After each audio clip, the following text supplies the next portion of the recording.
great big hello. It's not static EAM radio. It's the Coolbet Red Hot Nielson Show. Let's go.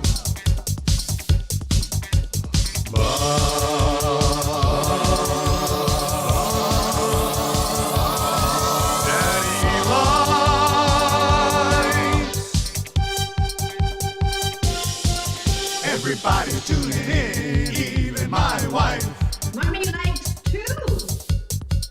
And those Macromella intros are cutting like a knife. Hey, it's Mitch texting in, he's your dealer for life. The cracker 6 o'clock and lager with some sirloin bites.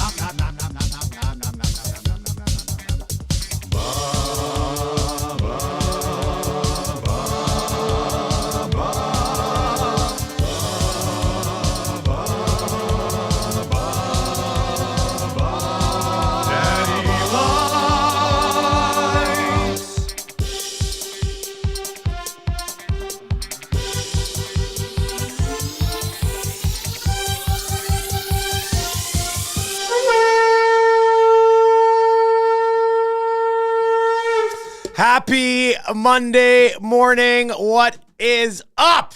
No.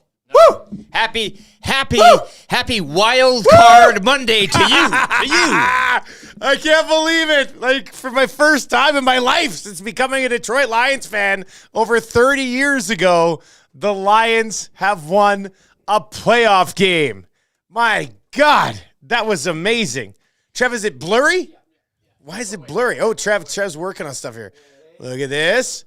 Look at this. Look at that. There we go. Look at Trev trying to work his magic. I don't even care. It's the fogged lens, maybe. I don't even care. Too much heat here. It's too much excitement. You're kind of fucking it all up here, eh? Oh, man. Your hand's really focused, Trev. That looks real nice. Maybe we just need to squint in tighter. You might be able to just, if you unplug it and plug it back in. I mean, that might work. Put us on a wide shot and then plug that one back in. We could also try to switch to one of these other cameras we got in here and just move it in place. We'll get that sorted out. I mean, I don't even care. Yeah. And I don't care about anything today. I don't care about anything today, man. Like this, I said to the boys before we started this, and I don't know if I'll ever have this feeling again. Like a team that I love and have been very passionate about. The one, like I'm a LeBron guy, and I'll cheer for whatever team he's playing for. He's had success. And then I'm a Detroit Lions fan. I used to be a hardcore Habs fan growing up, covering the National Hockey League. That kind of gets sucked out of you a little bit. Big time Blue Jays fan, but I've seen the Blue Jays win. I know I've seen them disappoint me a ton as well. You've seen them win a wild card game, a playoff game, a series. We have the Jose Bautista moments. Like we've had great moments. As a Lions fan, we've had no great moments. So the fact that it's actually happening now is just absolutely insane to me. Like, they won. I thought for sure that when the Rams are coming down, I thought for sure there was going to be like a field goal to go up by 2, and then we'll see what happens. Goff tries to drive the field. Maybe they hit a field goal and get the job done. But they won, man. I went running upstairs to my wife. She's standing there watching the game. She doesn't like watching games with me because I'm like losing my mind the entire time. But I come running upstairs, and it was like we found out great news about something. I came running upstairs. She's hugging me. Cried. I was just like, You cried? Tears? Man. Salty discharge? There was a tear. There were a few tears. A watery eye. Late in the game. Has to be. As I was watching it actually happen. Like as I was seeing Lions fans in Detroit get their due as well, there were a few tears. It's just has to be. It's a release. I mean, right? this is how Oilers fans feel about Oilers games. Like I'm not a fan, so I don't like when the Oilers win. I'm like, oh, let's go. I'm like, okay, we got to talk about this. We got to talk about that. Last night, that was it for me, man. Like, and we get to play at home again against the Bucks or the Eagles. The Eagles who've sucked for the last 6 weeks, and the Bucks who I know we compete in Detroit anyway. So. Man, this is just amazing. As they mentioned, that little debacle that happened down in Dallas really kind of worked out and turned out in your favor in the end. In the end, I mean, it's the best thing that could happen to you. We'll get to all of the NFL. We'll get to all of the NFL storylines for sure, including your team. I guess, playing still in like a blizzard today. Yes, It's nuts I down was there. this close to going down and help shovel him out. You can't just be saying, "Hey, come down and help us." You got to offer like a free hot dogs for life or some sort of It's a workers' comp. What if I were following right? One guy is shirtless there, sliding down the thing. Well, Like they're that. getting $20 an hour. That's gonna get a little dicey. But Dave Naylor, they're all down there. The snow is piled as high as this building. Naylor said he's 30 minutes from the stadium, and he's going to leave 6.5 hours before the game begins. Look, if the Detroit Red Wings can show up 5 minutes before a game time and still win, shouldn't be a problem. Well, we'll talk about the Leafs with Dreger because they're coming to town. They're coming to town, Leafs and Oilers. Oilers have won 10 in a row, obviously. Conch for YouTube, Trev, for figuring out that camera. That's a clutch move on a Monday. I like that. And a conch for all you sports fans out there. This is what it feels like to watch your team have success. Unbelievable. And I know it's kind of Spartans country, but Michigan Wolverines winning the Natty, Detroit Lions winning a playoff game. That's wild. That's a big kind of moment for the state of Michigan. Did I see Harbaugh is going to meet with the Chargers today too? Yeah. All right, so there you go. There's the latest. And Belichick meeting with the Cowboys in. Is that what Jones does next? That'll be it would not surprise me in any way. It would not surprise me in any way. Sheldon says they're getting $20 an hour and swag. I like that. That's not bad. I like the fact that you're getting the swag. You got to be getting something. That's clutch. Some sort of a. No, I like that a lot. That's really good. Really good. Got to get the swag. They should probably have custom-made. I helped shovel before the game swag, right? You can bang a bunch of those shirts. Like that can't be that difficult. If you need a conch this morning, you know where to get it. 780-218-9999. In the Paris Jewelers inbox at 780-218-9999. If you are looking for a little gift for a significant other, for a major upcoming event, get it done with our friends over at PJ's. Paris Jewelers. Visit them at parisjewelers.com or hit up any of their 22 locations across this wonderful country. That's awesome. Well, or maybe first time in 30-some years your football team wins a playoff game, you go there and you treat yourself to a little dangly piece or something, right? Yeah, I was going to get my... to commemorate the occasion. I was going to get my ear pierced today for the playoff win.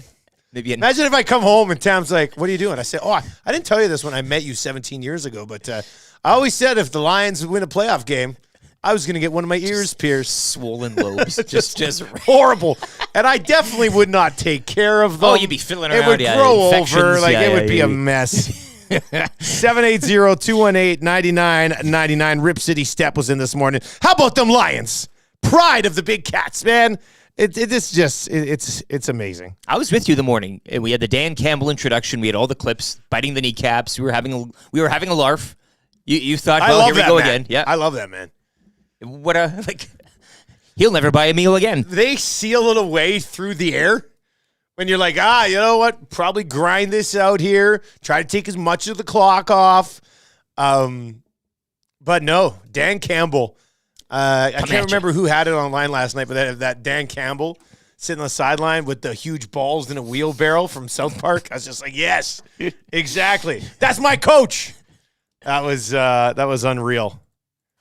Absolutely amazing stuff. I don't know. How fun was that last night? And a good football game. Matthew Stafford is unbelievable. Stafford was beat up. Like the Lions got to him multiple times. Had the hand that was the bleeding, one time where he crunched and they cracked his head right on the floor, and they got to him. Yeah, they got to him for sure. But he still makes just remarkable passes. It was to me. It was like, because when Stafford left, I cheered for him the year they won the Super Bowl. I wanted to see him have success. Mm-hmm. But and that was, I don't know, it almost seemed fitting, I think they got over that hump with Stafford on the other side, and it was that gif from wrestling where Shawn Michaels is looking at Flair, and he's like, I'm sorry. And then he kicks him right in the head. That was me last night to Stafford, because I love Matthew Stafford, but I was like, not tonight, man. But even lots of Rams assistants I saw post-game, happy for Jared Goff and everything. It was a bit of a loving. Once the game's over, everybody can kind of dust it off me, okay, we understand. And thank you for saving Wild Card Weekend, because it was Wild Card Weekend was a bunch of duds, except for the Lions and Rams, which was great. Puka Nacua is a freak. Amon-Ra St. Brown is a stud.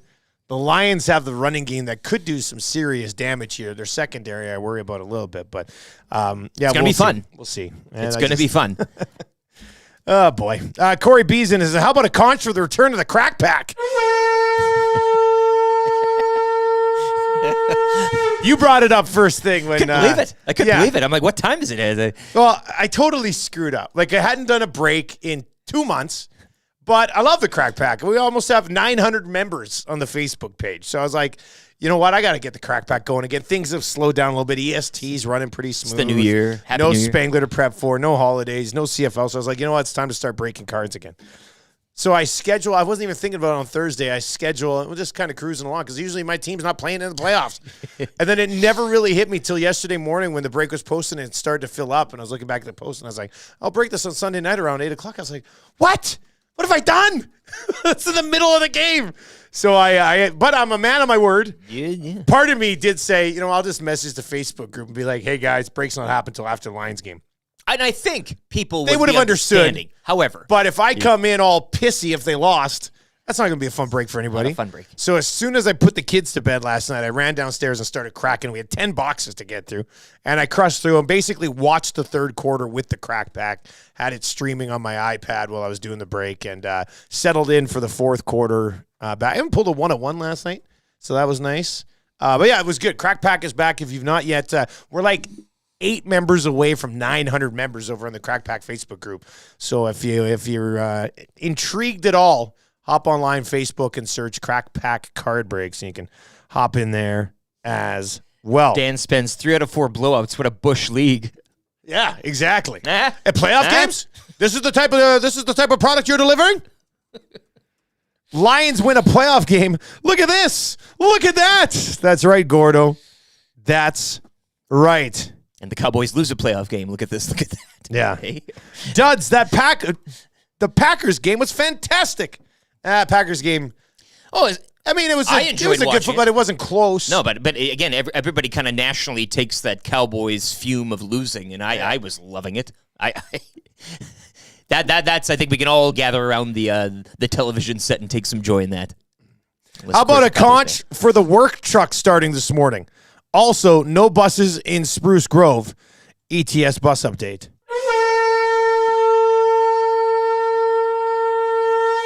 We can definitely do that. What a weekend weather-wise. How much did you get up to this weekend? How was Friday night at the mall? Yeah, it's good. I Nice, went to that's good. Paris Jewelers. Yes, you did. Took a receipt there, exchanged a few items, got a couple of items in return, and then a supper at the Mr. Mike's there in the mall, as you do. That was What good. did Had a couple of steak and everything, and then went home and celebrated a birthday Saturday night, and Oilers getting that win for the birthday boy as well, Ryan Meyer. Lead singer of Whale and the Wolf. Yeah, we did a little. I didn't do a little curling, but the outdoor. Hey, curling happy was, birthday, Ryan Mike. yeah, you're feeling good in there. So it was good. Got to see Les and Danae and all the clan there, and a good weekend. Didn't let the cold get us down. Tell you that much. Wife went out curling last night in her social league. So yes, It's nice. It was cold. Decent It was weekend. cold. It was though. cold. Yeah. Part of me, sun was out. Yeah. Hey, never Always a bad helps. day in the sun. Always helps. Never a bad day in the sun. When it said it was going to get to minus 60 on Saturday night or whatever it was, what the feels like, I told Tam, I said, I think I want to get up and step outside when it's minus 60. Just to feel what that's like, and then hop back in right away. Obviously, you don't have to be an idiot about it. And come July, you'll be Yeah. But then it reminiscing didn't get to about- minus 60, and I ended up sleeping through the night anyway. So, Are your windows Missed it, weeping man. as well? man, the windows. The windows. Oh, Like, the we've got windows. these blinds where you close them all the way down. You wake up in the morning, the window's completely frosted. all Everybody way into the inside. pool, yeah. So then we open them up, and yeah, it was. But you know what? The furnace kept running through the weekend. Everything was good. Morning, guys. My weekend, Oilers hit 10 in a thriller. Big Lions win. Cowboys get destroyed. I found out what a kinky fraud Alan Jackson is thanks to the Achy Breaky pod. That was a lot to process. That's in from Jonathan this morning. And the Oilers are officially hotter than a hoochie coochie. And if you've not yet listened to the Chattahoochee episode of the Achy Breaky podcast, you will want to. It is R-rated. It is not for kids. Alan Jackson's a huge pervert that we never knew about. You should definitely go listen to that episode. But what a weekend for Jonathan. Jonathan, how about you? I'm just conching everybody today. I'm in such a good mood. Conch drunk. Why would you not be in a good mood right now? Right? Unless you're a Cowboys fan or a Browns fan. But whatever. I mean, or Rams fan. We're Rams fans. You did beat a team yesterday. Yeah. I guess. I'm Dolphins fans. Dolphins fans probably wouldn't be in a great mood. But outside of that, I mean, how can you not be in a good mood? I mean, unless you have to get up and work outside today outside. I guess there's some reasons that people might not be in a good mood today. But hey, you can text us anyway. 780-218-9999. That'll get you into the mix for A&W if you're trying to get your hands on a gift certificate to A&W. The good news for you is we got a bunch of them. And we're giving it away for text of the day. The A&W Spicy Dill Pickle Mama Burger is back, and now it's available as a buddy burger, starting at just $3.99. These grass-fed beef burgers are topped with pickles, an onion slice, real cheddar cheese, and then they are slathered in creamy, spicy dill pickle sauce. Available for limited time only at A&W.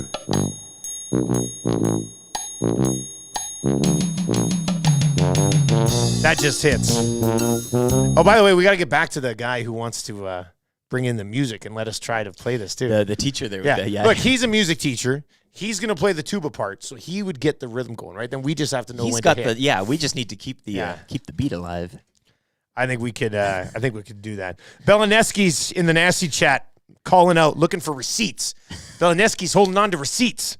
Wait, didn't someone say they were donating a testicle if they won 10 in a row? Was that Box Pounder? Ooh, did Box Pounder not say Neil. If they win 10 in a row, I'll give up a left testicle? Kind of easy trivia winner, I do believe, from Friday or Thursday. Box Pounder did play the last winner. Week, yeah. Well, look, Box Pounder. Belineski's collecting. We don't need to go into a hospital or doctor's office for this. Swing on by here. I'll call up HR Daddy. We used to take nuts off calves all the time. We'll just take one of them, and then we'll hold it up and go, ah! It'll be great. A new meaning to the pound of flesh term, I guess you could say. Yeah, Box Pounder, great job, man. Great job. Your commitment to the Oilers knows no bounds. By the way, we have a new Oilers song today that we're going to get to. And it's kind of a Bouchard song, because it's sang from the perspective of Bouchard, I believe. You have to listen to it yourself. It's actually like a nice tune for first thing in the morning.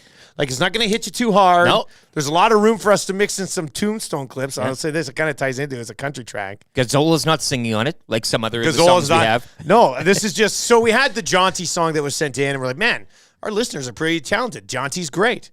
And then just last week, somebody emails in Dallas from Nelson, BC. Out of nowhere. I don't know. I mean, he didn't say he's got like a text handle. He just says, Dusty, big fan of the show. I live in BC, but I'm from Alberta. I'm a big Oilers fan. I'm also a musician, and I came up with this tune yesterday. Feel free to use it if you like. Looking forward to a deep playoff run. So we're going to get to that today. You too, Trev loves it. Trev, what do you give it, a 10 out of 10? Yeah, it's 100% a 10 out of 10. And this guy's a Scalding Hot Takes champion. Yeah, it's it's groovy. It checks off all the boxes. I really like it. You guys are going to enjoy this one. I think people are going to like it. So give us the thumbs up. Let's hammer that thumbs up. That'd be appreciated. Box Pounder's in and says, that was the first streak. They only won 8. Oh, Box Pounder, well done, sir. Yeah. Well done. That's good. Smart move. Smart move indeed. Let's lay out the show for you today. Oilers have won 10 in a row. A lot of the show's obviously going to be about this heater. They've won 10 in a row, and dare I say, it's been impressive, but they're doing it without like their power play lighting the world on fire. They're doing it like the last 3 games. They've only scored 3 goals or less. It's been stout, penalty killing, like all that. They've done it in kind of anti-Oilers, a non-Oilers way. Yeah. 8 of them have been on the road, for goodness sakes. That's crazy. So we'll get into that as we work our way through the show. The Edmonton Elks with some wide receiver news that we can't let slide from late last week. We'll dive into that. We got sports update on the way here in the 6 o'clock hour for Green Plan. Good, bad, and ugly from the weekend coming up just before 7 o'clock this morning. Darren Dreger, or as some people call him, Dregs. Dregs will be by just after 7 o'clock today for Pro-Am Sports. You see my tweet yesterday? I put up, they got these minimalists. It's like the minimalist collection now. And it's the right size because I don't have a lot of space left on the walls in my basement, but I had just enough for like 2 of these smaller minimalist collection things from Pro-Am. I tweeted out last night. Very cool. They've got a bunch in the collection. And they look pretty neat. Yeah, it's very simple. It's like just simplifying things, right? It'll mirror good to your nihilist wall. It looks real nice. Yeah, exactly. Yeah. Coolbet hotline coming up around 7:20 today. One thing, I don't know if we get into the 6 o'clock hour. If not, I'll circle back around to it about 7:30. Like the Oilers have won 10 in a row, and I still see people bitching about a lot of stuff online. They've won 18 of their last 21. They've only lost 3 games since we cracked the first 6 o'clocker lager. Like I know a lot of people are like, oh, Knobloch turned the season around. Paul Coffey turned the season around. Stuart Skinner turned the season around. No, the 6 o'clocker lager turned the season around. That's it. That's the only explanation. They were absolute horse piss until we cracked the delicious 6 o'clocker lager, and they've been absolutely straight fire ever since. That afternoon in D.C., hey? 5-0. We all had a 6 o'clocker lager. You called a shutout midway through the second. I might as well have called the bloody cup midway through the second of that game with the way that they're playing right now. So they've won 18 of 21. But still, some people aren't happy. Those So Kraken keep winning too, eh? They just won't go away. Yeah, get out of here. Thursday night. Get out of here, Kraken. Big week. This is a big week. You got the big old Leafs coming into town tomorrow and the Kraken winners of 9 in a row on Thursday.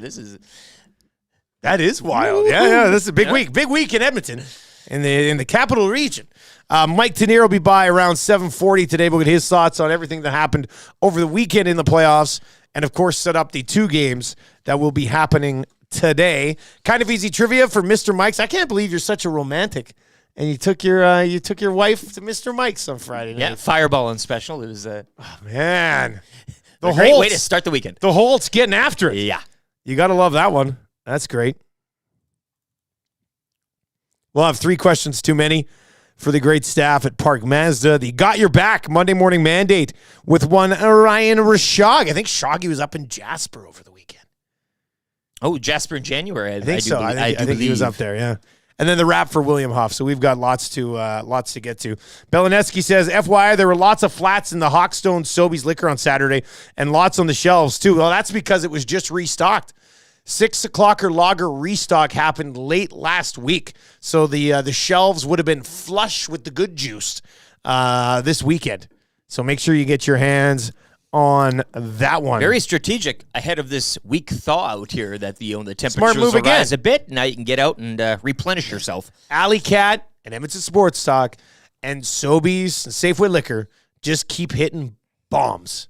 Not triples. We're raking with the 6 o'clocker lager. Round triples. When I get your hands on that. I still get fascinated by people. Like some guy was out on like a skidoo way up in the mountain and was like, check it out, 6 o'clocker lager. It's like, damn it. This is like a real full-blown, you know what we could do? We could put together a real cool beer commercial with just the pictures of all the different places people have had it. Like Menopause Nick had one on the beach. And yeah, it's great. So keep those pictures. Keep buying the beer and keep putting the pictures online. William Mike's-Spear, you see his tweet from this morning, 15 minutes ago? No, I have not. I want you to see this right now. I want it in real time. I want your real-time reaction. Eric, am I tagged in it? You'll be yeah. Oh, yeah, he gets you first. He mentions you first, then myself afterwards. Playa del Carmen. Checking in from Playa del Carmen. Enjoying a 6 o'clocker lager. Conch me, please. My God. Perfect timing.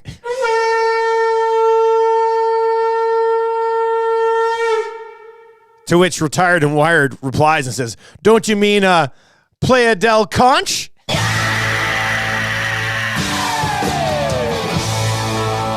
Oh, man, that's awesome. How are you guys? I guess you just checking it, eh? You just put it in your suitcase. Yeah. This is amazing. Ways, hey? I never check bags. I always just take carry-on. That's amazing. Unless Mr. Player Del Carmen has them on, How did we not know? By the can, right? How did we not know that a resort in Playa del Carmen already has the 6 o'clocker lager in cans? That's amazing. Cam from Alley Cat didn't even give me the heads up on that one. That's terrific. They would have had it at the Shamrock on Saturday night. Tommy had the pre- and post game. I saw a couple of tight pints 6 there. 6 o'clocker lager on tap. Nice to see a whole crew out there. Struddy was there. Cass was there. Gage was there. The commissioner, Quinn Phillips, was out there. Was in the house in the pregame. I saw. The people. Yeah. Yeah, that looked like a real good time. Real good time. Trev, everything went good. outside of Tommy not having the mic plugged in properly? Yeah, everything was good. That was before the show, though, so we weren't live then. But we that's got different. That's different. Yeah, so we got all that figured out. But it was like within like a minute before we went live. So yeah, besides that, everything went smooth. A lot of people in the nasty chat after were saying that it was the best post game all year. So it was really good. Just a great turnout all around. Good to hear. George Delgado says it will be interesting what the Oilers do come trade deadline.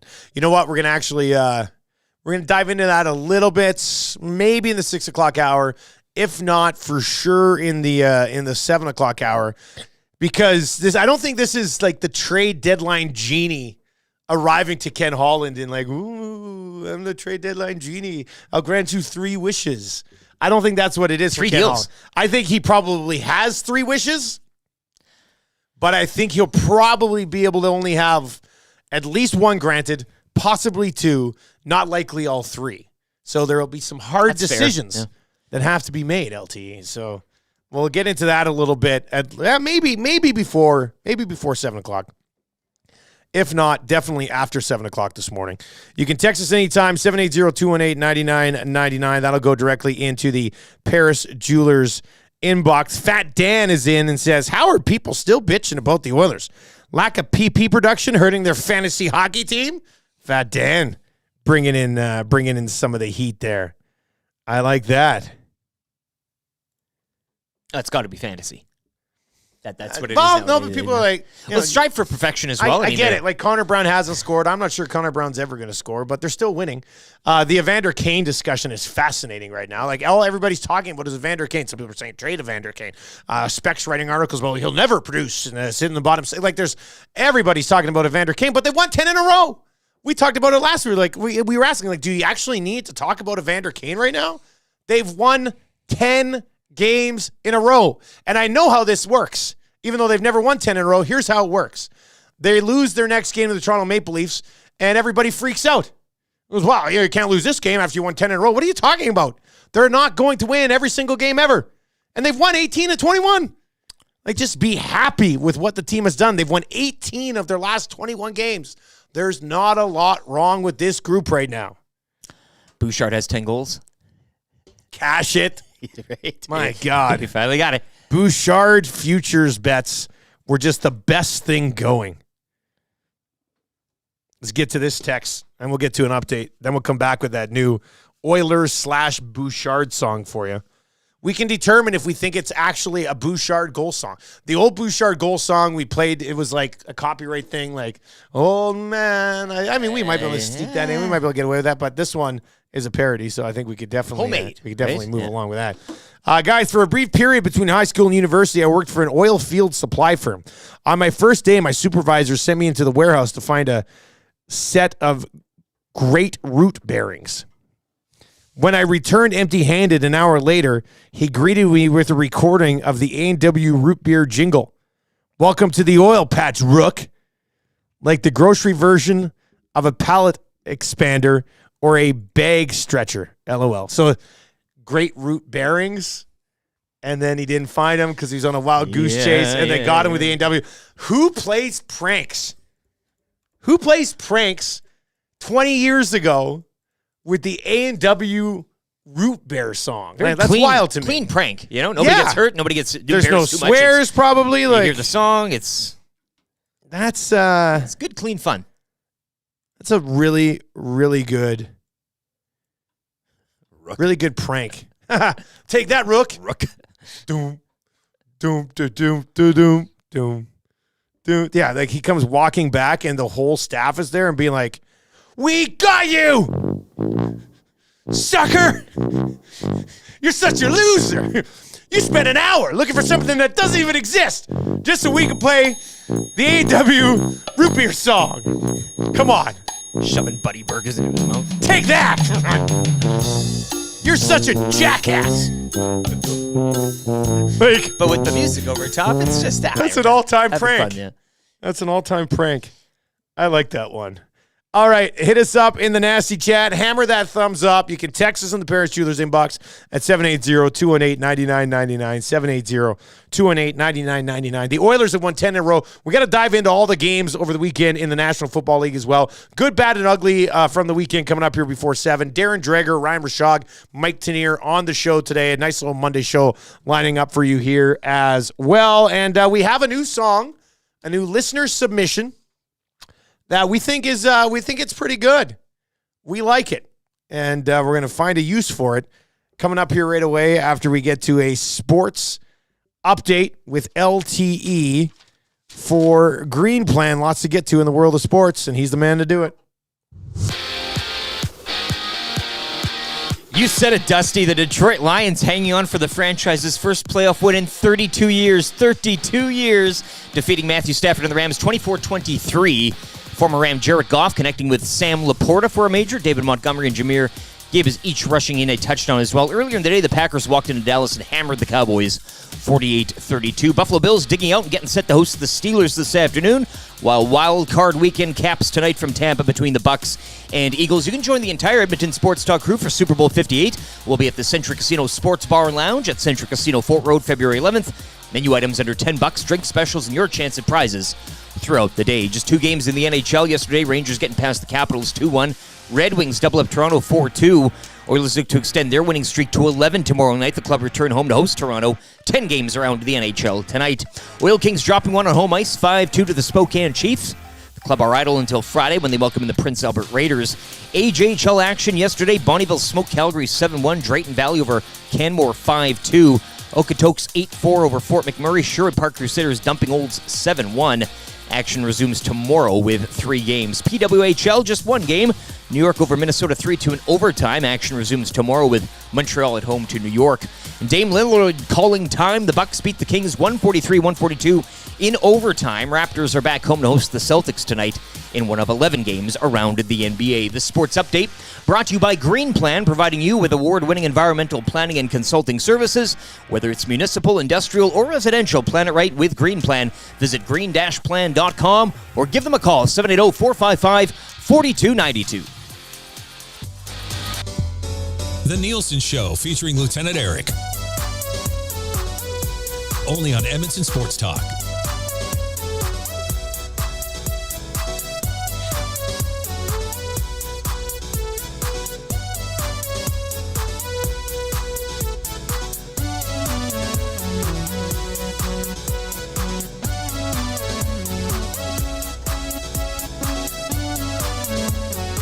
.33 on a Monday morning. Thank you very much for being here with the Nielson Show. We are coming at you from the Popeyes Louisiana Kitchen studio where you can get your hands. And I had some people, I saw them texting in. I love when I slide back into the inbox, like at night when I'm prepping for the show, and you'll see like half a dozen texts just from people throughout the day, like the rest of the day when we're not even on the air.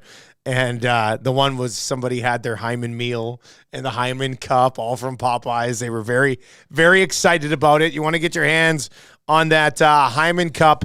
It is available now, part of the Oilers meal, $16.99. You're talking chicken sandwich, spicy or regular. You are talking the nugs, Cajun fries, medium drink, dipping sauce, plus the Hyman cup. You snag that in stores. It'd be a little bit more expensive if you order online for the delivery of the cup. But you can find that only at Popeyes. Still have the Nurse Cup coming, the Ekholm Cup coming, and the Nuge Cup coming. That one will launch on Valentine's Day. So we're coming at you hot from the Popeyes Louisiana Kitchen studio this morning. All right, so the Oilers have won 10 in a row. Good things happen when the Oilers win. When the Oilers win hockey games, right? People get excited, and other people start to send in songs. People who know how to produce and make music decide to send in songs. Now, as you'll hear as this moves along, this is a Bouchard song, essentially. So we can mix in some Bouchard goal songs. It's a country song, so we can mix in some Tombstone clips for sure. I mean, it would work well. I'm gonna move this over to the Tombstone board here just in case we're ready to go. But yeah, this is from Dallas in Nelson, BC, which I guess we have to put on the map along with Playa del Carmen. Let me write these down here. We are adding like a dozen places every single day. Let us know where you're watching or listening from. We've got a world map that we had made where we can do this. Playa del Carmen and Nelson, BC. So this comes from Dallas and Nelson, BC. And like I said, it's a nice tune in the morning. Like it doesn't come in. It's not the Darnell Nurse goal song that's going to hit you in the face first thing in the morning. So let's take a listen to what Dallas has put together here for Evan Bouchard.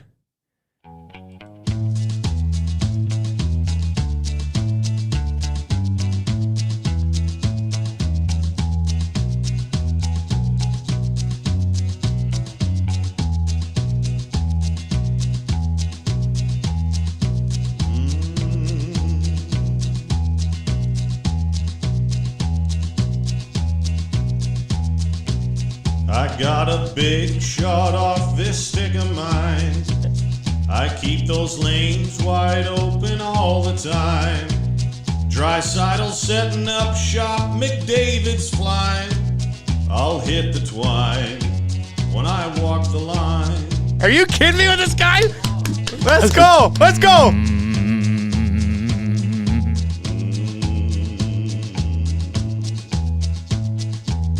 As sure as new G is slick and Kane is tough.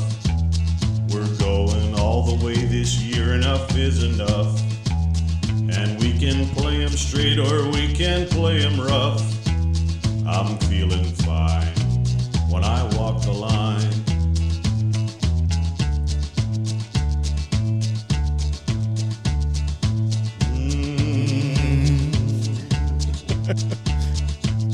You know I shoot that puck so very, very hard.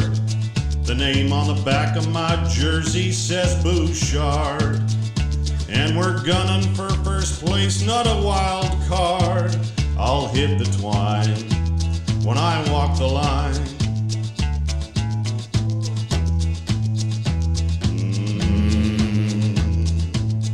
Everybody now. Well, we're counting on our skill and not on luck. And it's gonna get real when they drop that puck. And we won't be done until we hoist the cup. I'll hit the twine when I walk the line. Woo!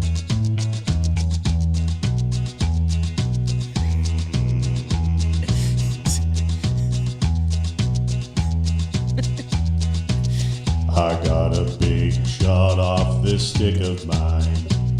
I keep those lanes wide open all the time. Drysidle setting up shop, McDavid's flying. I'll hit the twine when I walk the line.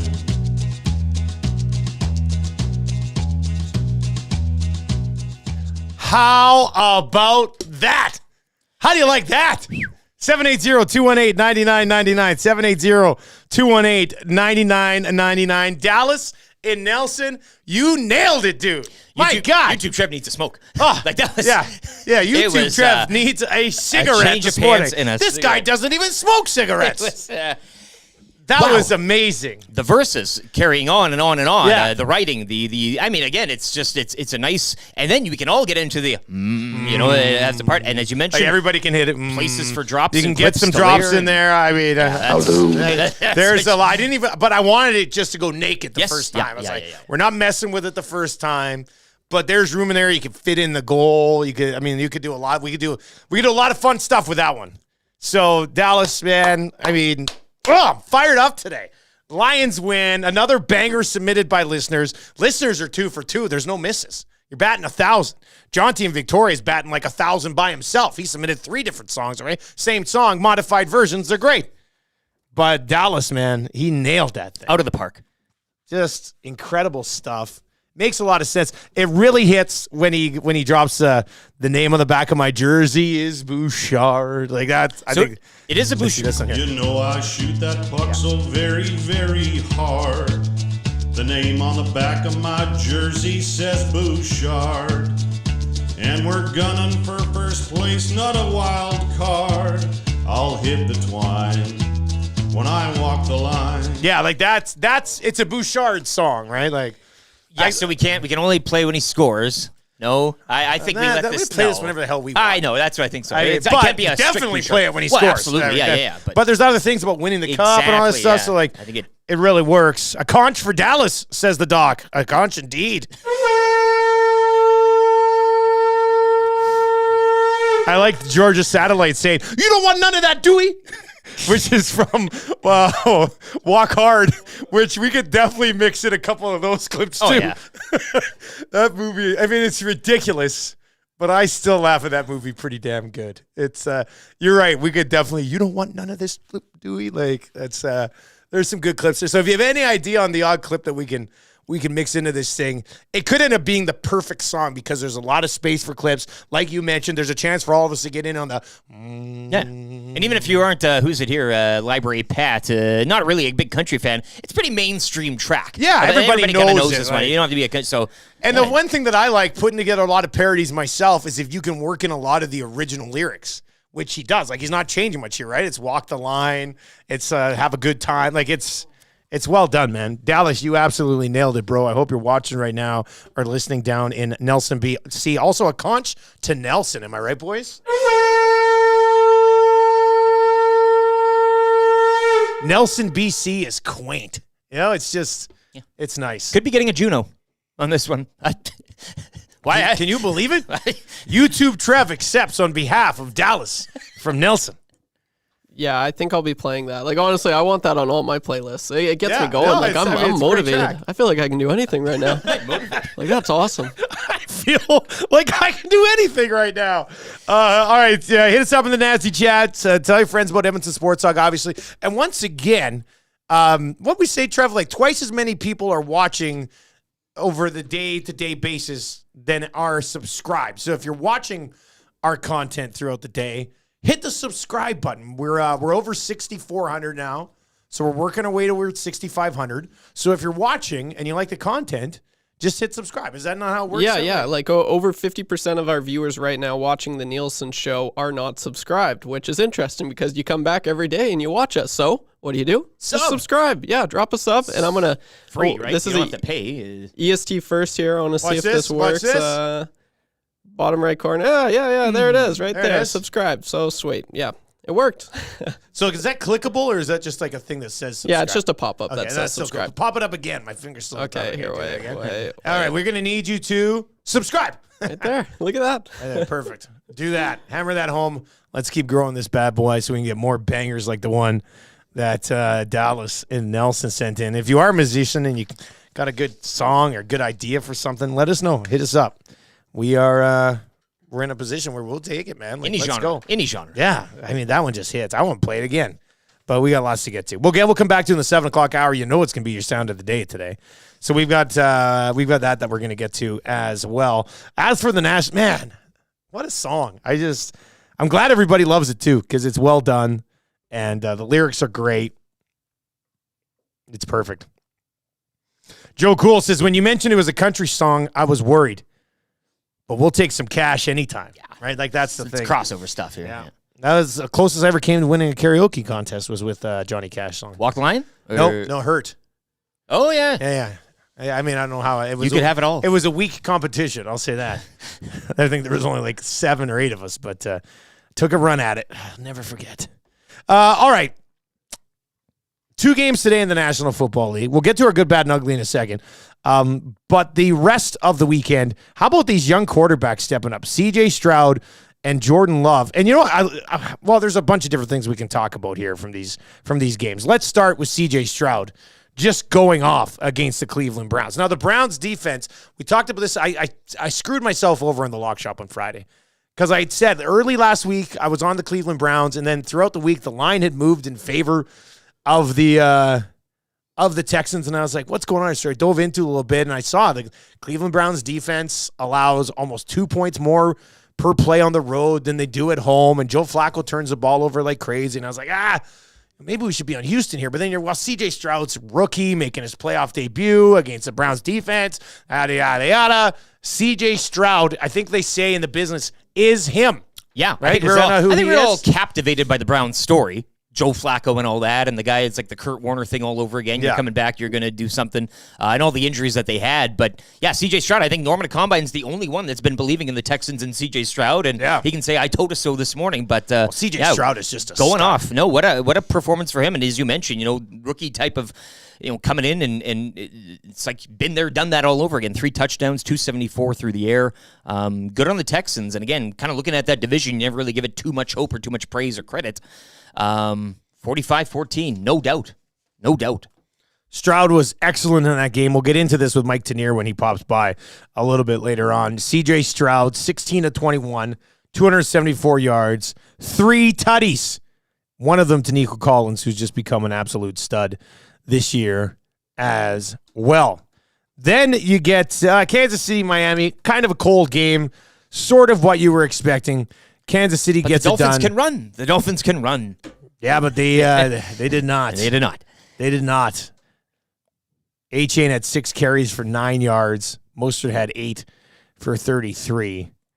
Kansas City Chiefs, Patrick Mahomes, 23 of 41. Not an insanely accurate day, but he still goes off for 262 and a touchdown. And just a huge day for Rashee Rice as he goes off for 130 yards and a touchdown. Travis Kelce, 7 catches in that football game. The Chiefs take care of business at home. And then the Green Bay Packers roll into Dallas and walk all over the Dallas Cowboys. Jordan Love, my goodness. For so many years, it was always like, man, Aaron Rodgers just can't get it done with these receivers. They're young receivers. Aaron Rodgers doesn't like these young receivers. Well, Jordan Love's been getting it done with whoever the hell they put in front of him. Romeo Doubs had 151 yards and a touchdown. His tight end, Musgrave, had 3 catches for 52 and a touchdown. They were getting open. Wicks, they were wide open. Were getting open. Wide open. Aaron Jones, tidy as you can be, returning to Texas. Game. 3 touchdowns as well for him. Prescott, that pick before the half though, that was the killer. Yeah, that was the killer. So the Dallas Cowboys are still the Dallas Cowboys, and you can't bring Mike McCarthy back, right? You just expect more of the same from Mike McCarthy. You can't do it. Well, this was their year. And the offensive and the play calling, and I thought the play calling was a little questionable this game as well. The execution clearly wasn't there. And again, some of the stats padded later on in the game, but this was it. They're not coming of age. This was the finish. Yeah. Supposed to be the final product. So I guess if Jerry Jones wants a Super Bowl yesterday, there's one man you got to look at, right? Who's proven and has a pedigree to do that. I don't know what else you do. I don't know whether other avenue you go down at this point. What a way for Bill Belichick to go out as the head coach of the Dallas Cowboys. America's if team. this happens. Yeah. That would be that'd be quite something. I'm here for it. The power play between him and Jerry. Belichick and Jerry's world. I just don't see how that works out. I know. I can totally see it happening, but I don't know how it works out. We have to some relinquishing of power there, I guess, in a way. That'd be insane. And then, of course, the Detroit Lions last night, never in doubt, picking up a win over the Rams. Good game. Good game. Like a bunch of experienced playoff champions. It's I thought you'd be in a blue balaclava for the whole show this morning. Just if we were doing it outdoors, Eric, I would be. But we're doing it indoors, so I'm wearing my Megatron jersey. I have an autographed Barry Sanders jersey given to me by a CrackPacker. But I feel bad wearing autographed jerseys. I just can't do it. I mean, those things, it hangs in a closet with my suits until I get it framed. That's the last thing I need. That's the last thing I need. So congratulations to the Detroit Lions and all of us. 32 years since the last. I didn't even become a fan until after that last playoff game. So here we are. For the first time ever, as a broadcaster, I can come on the air today and say, my football team won an NFL playoff game. Which is just, it's weird. It's weird to say that. It really is. Detroit what? Is what they say, eh? Yeah. Guys, that was great. That song was great. I'm also a Johnny Cash fan. I have this in my garage. Oh, the big picture of Cash giving the middle finger. Classic. Guys, you could technically play that every power play goal. We could play it. Right? We really could. I mean, talks about Draisaitl setting up shop, McDavid's flying. That really rules works. To it. Just leave her go, right? You can make an excuse anytime you play it, I think. I walked the line. I'm tearing up. That's in from the Edmontarian. You think that's a Edmontonian who's a librarian? The Edmontarian? I think that's pretty good. Wow, to the Johnny Cash Classic. Love this Boosh Bomb song. Hopefully we can hear more of this one. Man, there's a lot of text messages about that Bouchard song, which was awesome to see. Herb's Hose is in. CJ was a beast. Their defense was unreal. The best part about the Texans' win over the Browns was watching Deshaun Watson stand on the sideline with that dumb look on his face. Let's go Texans. Who'd have thunk it? Texans bringing people together. Norm in a combine. Brendan Escott and I. Hashtag we are Texans. Herb's Hose. Texans Nation. Yeah. All right, let's get into our good, bad, and ugly from the weekend. We got Darren Dreger coming up just after 7 o'clock. Mike Tanier from The Messenger to recap everything in the NFL from the weekend and set up the 2 games that we're supposed to get today. So we'll get into that a little bit. And Ryan Rishaug from the Got Your Back podcast will be by around 8:25-ish today. To recap wildcard weekend. Of course. Shoggy, do you think it's time for Mike McCarthy to be on the outs in Dallas? What did you think of that questionable non-call when they were holding Puka Nacua late in the football game? Oh, yeah. And what about the brutal call at the end of the first half? Calling the Lions offensive line for moving? The guy was clearly in the neutral zone. Are you kidding me? They are so. I would have not been in today if they ended up losing the game because of that call. I want you to hit him with a Puka Nacua, please, right between the eyes. Ryan, tell me, who is Puka Nacua? All right, let's get into your good, bad, and ugly from the weekend. Where are you going with for your good? This is a big one. Okay. Near and dear, straight to the heart. Rosetown, Saskatchewan. My friend used to do morning radio there. 8-team tournament. The Davidson U9 Huskies up against the Western Prairie Aces in the C final. 4th game in net for my niece, Natalie Russell. They scored on themselves to go down 4-3, which sometimes happens. Classic. And, it's chaos. It's great for the neutral. It's back and forth action. They tied it up with 20 seconds left in regulation. So you're 4-all. 5 minutes, sudden death overtime, no score. She's in net. Oh my God. Went to the shootout. Oh my God. Now at this stage, most of them don't even know what a shootout is. U9 or U11? U9. Wow. Aces, first shot saved. Huskies score. Huskies up 1-0. Second round, both teams score. Third round, Natalie with the big save to seal the win. Oh, my God. Player of the game award. Gets congratulated. The team comes out, wins. 4th game in net, first shootout win. Big good for her. A conch. This one's for you, Nats. Great job out there. And also shout out to my other nieces, Livia and Nora, for taking part in a tournament in Elrose. And anybody else driving around this weekend, defying the temperatures, defying the road conditions and everything else to play a little minor hockey. Good stuff. I know a lot of them, you don't get to the rink and it's ice cold, and some of them, but once you're out there, it's great. So big ups. What a game. And a real to good overcome that own goal. In a shootout, of all the things. The pressure was on, the heat was turned up in that rink, and she came to play. Good on the Davidson U9 Huskies, good on Natalie, and good on you guys for getting that 4-3 shootout win to capture the C final. Here's to you, Natalie. Well done. My good. I mean, the Oilers have won 10 in a row, yes. But I think the inner workings of how they've won 10 in a row is the good. Like, they haven't won 10 in a row because their power play's clicking at 45% or something. Their power play's actually been worse during the stretch than it was earlier in the season. So that's crazy. 8 of the 10 games are on the road. Very impressive. And the last 4, they haven't been scoring goals in bunches, but they've still been finding ways to win. So I'm going to go, my good here is how the Oilers have put together this 10-game winning streak. Because if you had told me last year, the Oilers have won 10 in a row, it would have been like 7-5, 7-4, 7-5. Yeah, they've scored over the 10 games, they've scored 68 goals. Like, it would just be something ridiculous like that. So that'll be my good. Opposition goals dating back here. I'm going to start Montreal. 1, 2, 1, 1, 2, 1, 2. Stewie Skins. 0, 3 for the Rangers back on December 22. That's the highest. They were loosey-goosey, yeah. They've been, look at this. Like, this is not how the Oilers of Connor McDavid's era have strung together wins. So that's my good. What's your bad from the weekend? I kind of, it could be a good as well. The Dorito flavored NHL All-Star jerseys. Oh, they're my uglies. That's my uglies. It's from the Bieber collection, correct? Like, we all have to kind of preface this with it's the Biebs. Trev, you're younger. Yeah. Does this slap for your generation? Honestly, yeah, I'm a little bit in the minority. I like them. I like them a lot. I know, but I'm not alone. Surveyor Brett, I noticed on Twitter, he said that he also likes them. So, but I know Tommy, he was like, "Oh, it's okay. You can say it. These are gross. These I think are they look disgusting." stupid.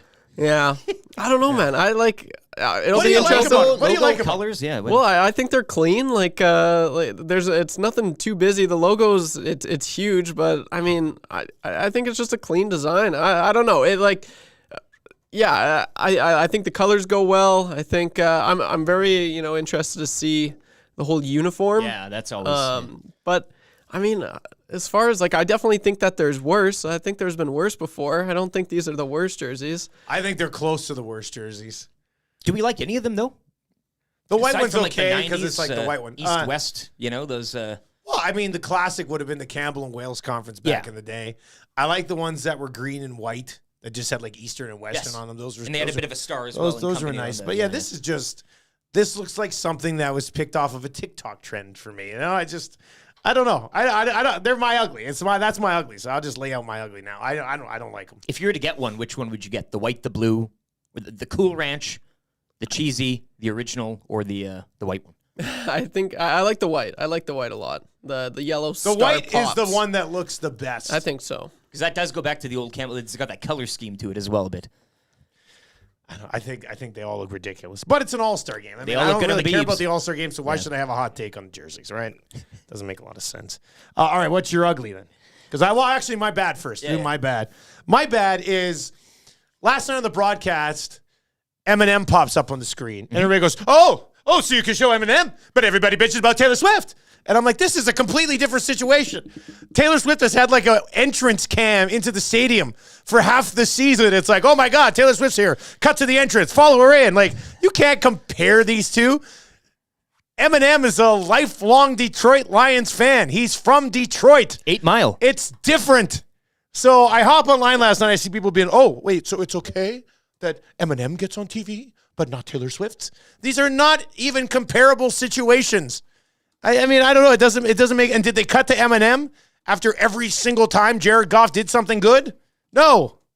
So I don't know. I thought this is just people just pissed me off last night. Well, I was in a good spot. Obviously, with the Detroit Lions winning. But as soon as Eminem popped on the screen, saw a bunch of Swifties go, but they can't show Taylor Swift because it's an issue. Come on, relax. Completely different situation. Swift isn't even an issue. No, it's not. She's enjoying the game. She's sitting there. She's having fun. She's having fun. So don't compare the two situations. She's there every single game, and she gets her own camera walking in, and it's locked off on her. They show him a couple times. As you Everybody's would. losing their mind. She's a big pop star. Yeah. Anyway, Nothing wrong with that. That's my bad from the weekend. What's your ugly? Well, it's Wild Card Weekend, specifically your Dallas Cowboys. It's got to be. It's got to be America's team. It's got to be America's team because they were in their window. The window, they were primed to go through it. The offense was spectacular this season. You can go over the stats, right? The home record, the offense, the points put up. But, in true Cowboys fashion, and the Stephen A. Smiths of the world, they knew that it's eventually going to fall back down to earth, and it did. I don't think anybody thought that Jordan Love and the Packers would be the ones to do it, maybe. Maybe you're thinking of an NFC, championship game going against the 49ers, a classic, matchup there. But Packers now, undefeated, going down to Jerry's World as well. It's just, that was great. I hate the Cowboys so much. Part of my Bills fandom is tied in with the Cowboys and losing. That would make sense. The big star, the big America's team and all this. I took great joy in watching them lose yesterday, especially in the fashion that they did. So it was ugly for the Dallas Cowboys and their fans and Jerry Jones and everything. I mean, what did he was floored? What was the paraphrase? I'm floored. Or something. Yeah, it wasn't even a complete sentence. He was like, I loved it. I haven't been a long time shocked. I was just like, what is going on? I was listening to that with Tammy. I was like, what did he just say? You're right. Yeah. He couldn't even put together a sentence. But it was, but again, that is ugly though. Credit to Jordan Love and the Packers. They're doing it again, right? With a young quarterback, and you're seeing him come of age here before our eyes. Young team, fun team to watch. He looks legit, man. They're the youngest team in the playoffs. Very entertaining, and Jones as well on the ground. So the ugly has got to be for the Dallas Cowboys, but it could have also been my good, selfishly. One quick text from The Apprentice. Maybe we got to see the socks before we can judge the whole kit. The jerseys are ugly, though. Yeah, but can the socks make that much of an impact? I don't know. You're not buying the socks with the jersey, I think, as a fan, right? Yeah. Guys, the Cowboys are the Leafs of the NFL. That comes in from Ryan from Sask. No, the problem is that the Cowboys have actually won. I mean, the Leafs have, They won the division? haven't won since '67. Like, you couldn't even watch a Leafs Stanley Cup victory in color television. So the Cowboys have at least had some success. But the way that they're viewed right now, yes, I think that's And the way that it brings a nation together, too. Yeah. Yeah, that's right. Revel in the hate. Yeah, that's a good point. All right, Darren Dreger's on the way here, coming up just after 7 o'clock. We have a sports rewind. If you missed that Bouchard song, we'll run it back here in hour number 2 as well. Ryan Rishaug around 8:25 today. But a sports rewind for Universal Rewind with LTE.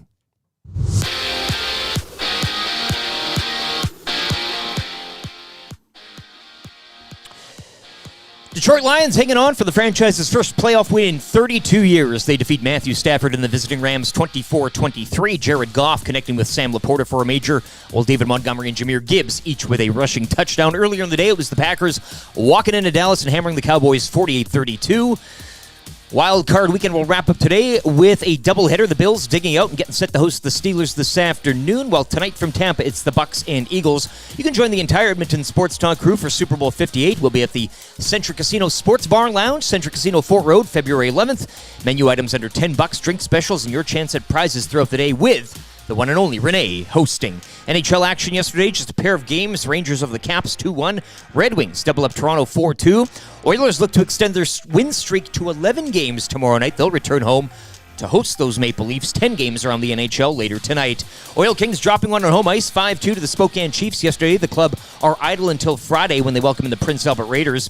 AJHL action from yesterday. Sherwood Park Crusaders dumping Olds 7-1. Okotoks 8-4 over Fort McMurray. Drayton Valley beating Canmore 5-2, and Bonnieville smoking Calgary 7-1. Action resumes tomorrow with 3 games. New York over Minnesota 3-2 in overtime in the lone PWHL affair. Action resuming tomorrow with Montreal at home to New York. Dame Lillard calling time. The Bucks over the Kings, 143-142 in overtime. Raptors back home to host the Celtics tonight in one of 11 games around the NBA. The Sports Rewind brought to you by Universal Rewind, industrial electric motor sales and service, servicing many industries we rely on daily, from agriculture and aggregates to food processing and industrial manufacturing. Choose expertise, experience, quality. Choose Universal Rewind.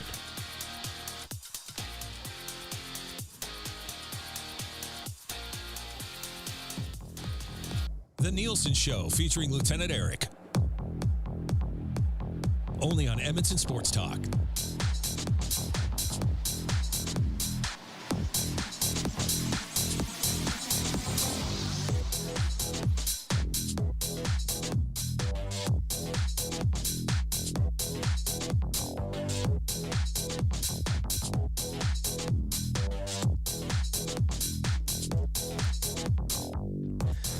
.703 with the Nielson Show. Dustin and Lt with you, coming at you from the Popeyes Louisiana Kitchen Studios. You can get those Oilers meals available now for $16.99. That'll get you the Collector's Cup. Zach Hyman, the cup that you'll be looking for right now. You can text us anytime. 780-218-9999. My wife just texted me and said the kids woke up just in time to hear Eric's sports update, and they cheered when they heard the Lions won. That's right. Marshall and the Muzz. Live it up. Daddy's football team won a football game and will be favored at home next week.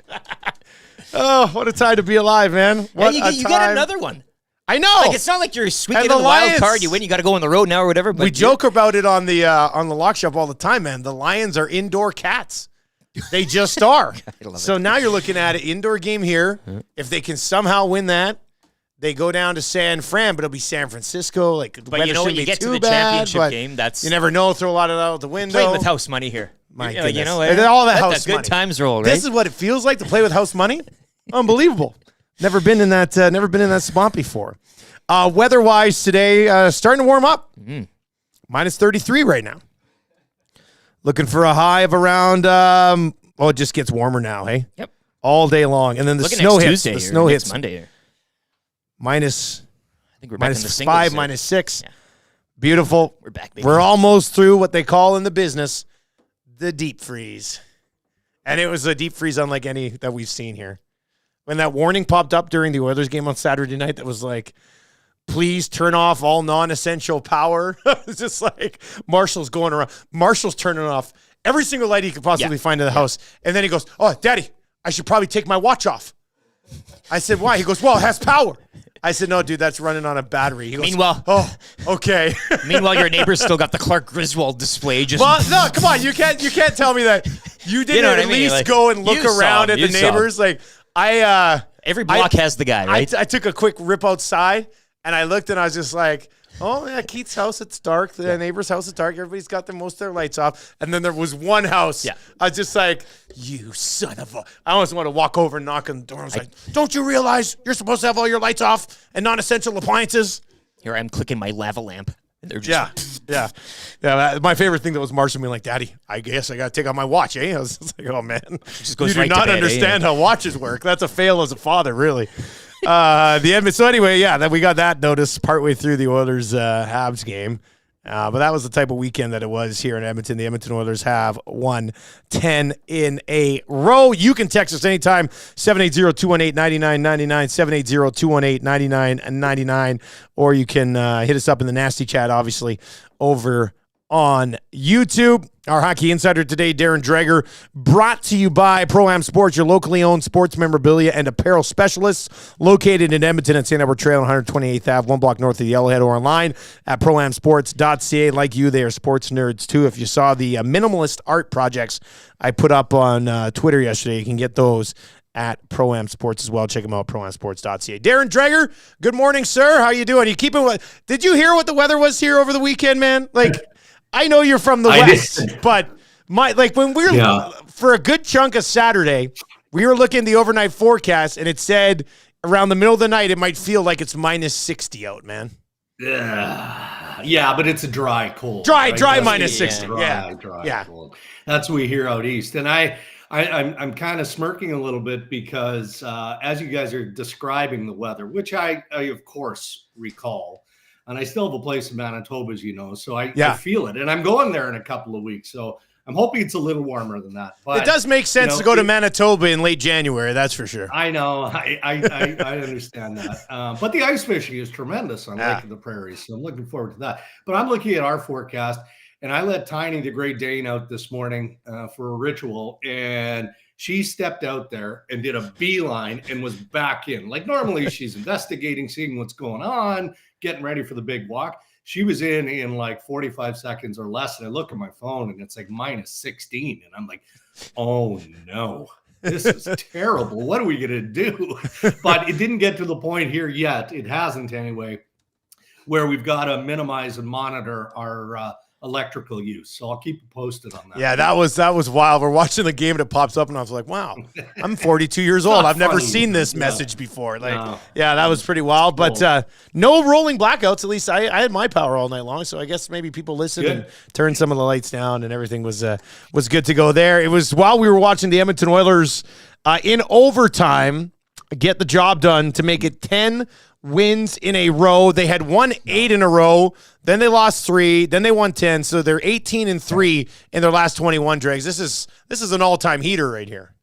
Yeah, it really is, and it's great to see. And the reality is it's not going to last. They're going to lose some games between now and the end of this regular season. But it's how you manage them too, right? As you learned early in the season, we knew, as desperate as the Oilers appeared to be, that led to the firing of 2 good hockey men in Dave Manson and Jay Woodcroft, that there was so much more, right? The confidence had to come within, and that's where they're at now. So I think they're past that stage of vulnerability. So, when they run into a good team, maybe it's this week because Toronto is kind of all over the map these days. But it'll be a good game. Toronto is in a pushback sort of mode right now. They better be anyway, or they're going to take it between the eyes. So Edmonton knows that they got to continue to play at their best. But, again, we sound like we're repetitive, and it is a little bit cliche. But I remember the conversations we had back early in the year where, individual players were trying to do everything because nothing was working. Nothing was going right. Now it's the exact opposite. Individual players are doing what they're paid to do, from the goalie all the way through. And when you've got that cohesiveness, that synergy, then that's when you get to a place where you're a top contending team that has been built over time. And I'm sure that Kenny Holland has some visions of what he'd like to add. And man, it's expensive stuff. Like it's a defenseman, it's another forward, it's potentially if there's a cheap goalie for a little bit of insurance. Well, you can't add all three of those No, things. you can't. I mean, how do you do that? So it is going to be fun to watch the Oilers, not just based on their play on the ice, but if management can do anything to kind of bolster this group between now and the deadline. Well, yeah, I mean, we can kind of look ahead to that. Now, during this 10 games that they won, 8 of them were on the road. Their power play has actually been below their average. Like, it has not been lighting the world on fire.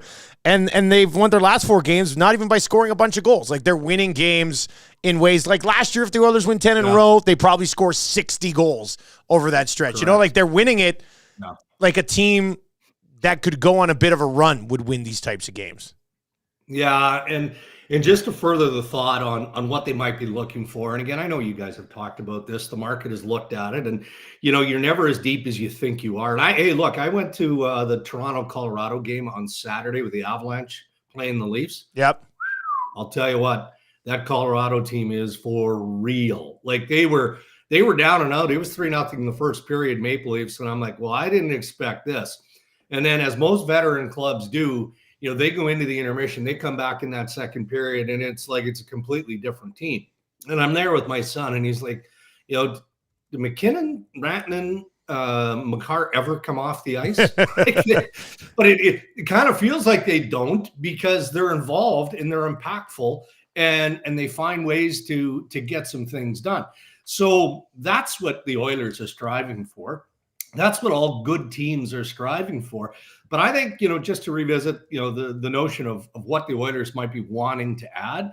And I'm not saying that it's this impactful of a defenseman, but they're looking for a deal similar to that Ekholm trade. Like that was a good old fashioned hockey deal that made them almost instantly better. Like I don't think anybody knew how much they needed Ekholm until he arrived. Right. And now, hey, come on. Like he has to share in some of the pain and suffering that went on earlier this year. But that's what they need. They need another piece that has the playability of an Ekholm, either up front or on defense, but has the experience and the leadership that can add that extra layer of insulation if you can. So let's find out. And what sort of pieces is Holland willing to peddle to make a hockey deal like that work again? One more for you, just quickly on the Oilers and the deadline. What's the position that's going to drive the deadline this year? Like, is there a lot of defensemen that would not be available? Like, who creates that buzz around the deadline? It's always the same thing, Dusty. It's normally defense or centers, right? The center market isn't very deep. I keep looking at Elias Lindholm in Calgary. And then by extension, you look at the defense available that we've talked about endlessly for so long now in Calgary. But then I look at where the Flames are in the standings, and I'm like, well, is Murray Edwards really going to allow Craig Conroy to blow up the opportunity, the chance of maybe creeping into the playoffs? And we're going to find that out. I mean, it has to be about developing a bigger foundation for success. So I'm sure they're not keeping all of their pending unrestricted free agents. So there you look at the defense market, and they've got a couple of guys there that definitely are going to draw an audience. What's going to become a Noah Hannafin? I mean, he's a 25-minute-a-game defenseman in Calgary, and they're continuing to at least consider the notion of extending. Maybe he stays. I mean, if I'm Craig Conroy, I'm not waiting too much longer before I go to Pat Brisson and say, okay, what's the answer here? Is he signing this contract extension or isn't he? Because we need to cut bait here. We've got to make this work. But then to flip back to, so hold on, let's do the defense. What you've got potentially in play in Calgary. The Philadelphia Flyers made a splash of a deal with the Anaheim Ducks, right? In Gauthier going to Anaheim, Drysdale comes back, but they still have Walker and Sealer and potentially Ristolainen in play in Philadelphia. So that's just naming 4 or 5 guys automatically, and there's several more than that on the blue line. So in abundance, it's probably defense. Because then you look back at center and you've got Lindholm, who's top of class. I think Montreal is going to do well with Sean Monahan.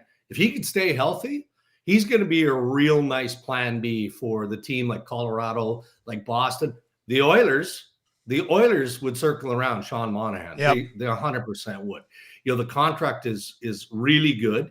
Washington is winning some games. They're in the thick of it. They might be looking for a center. So it's always those two positions that kind of attract the most attention.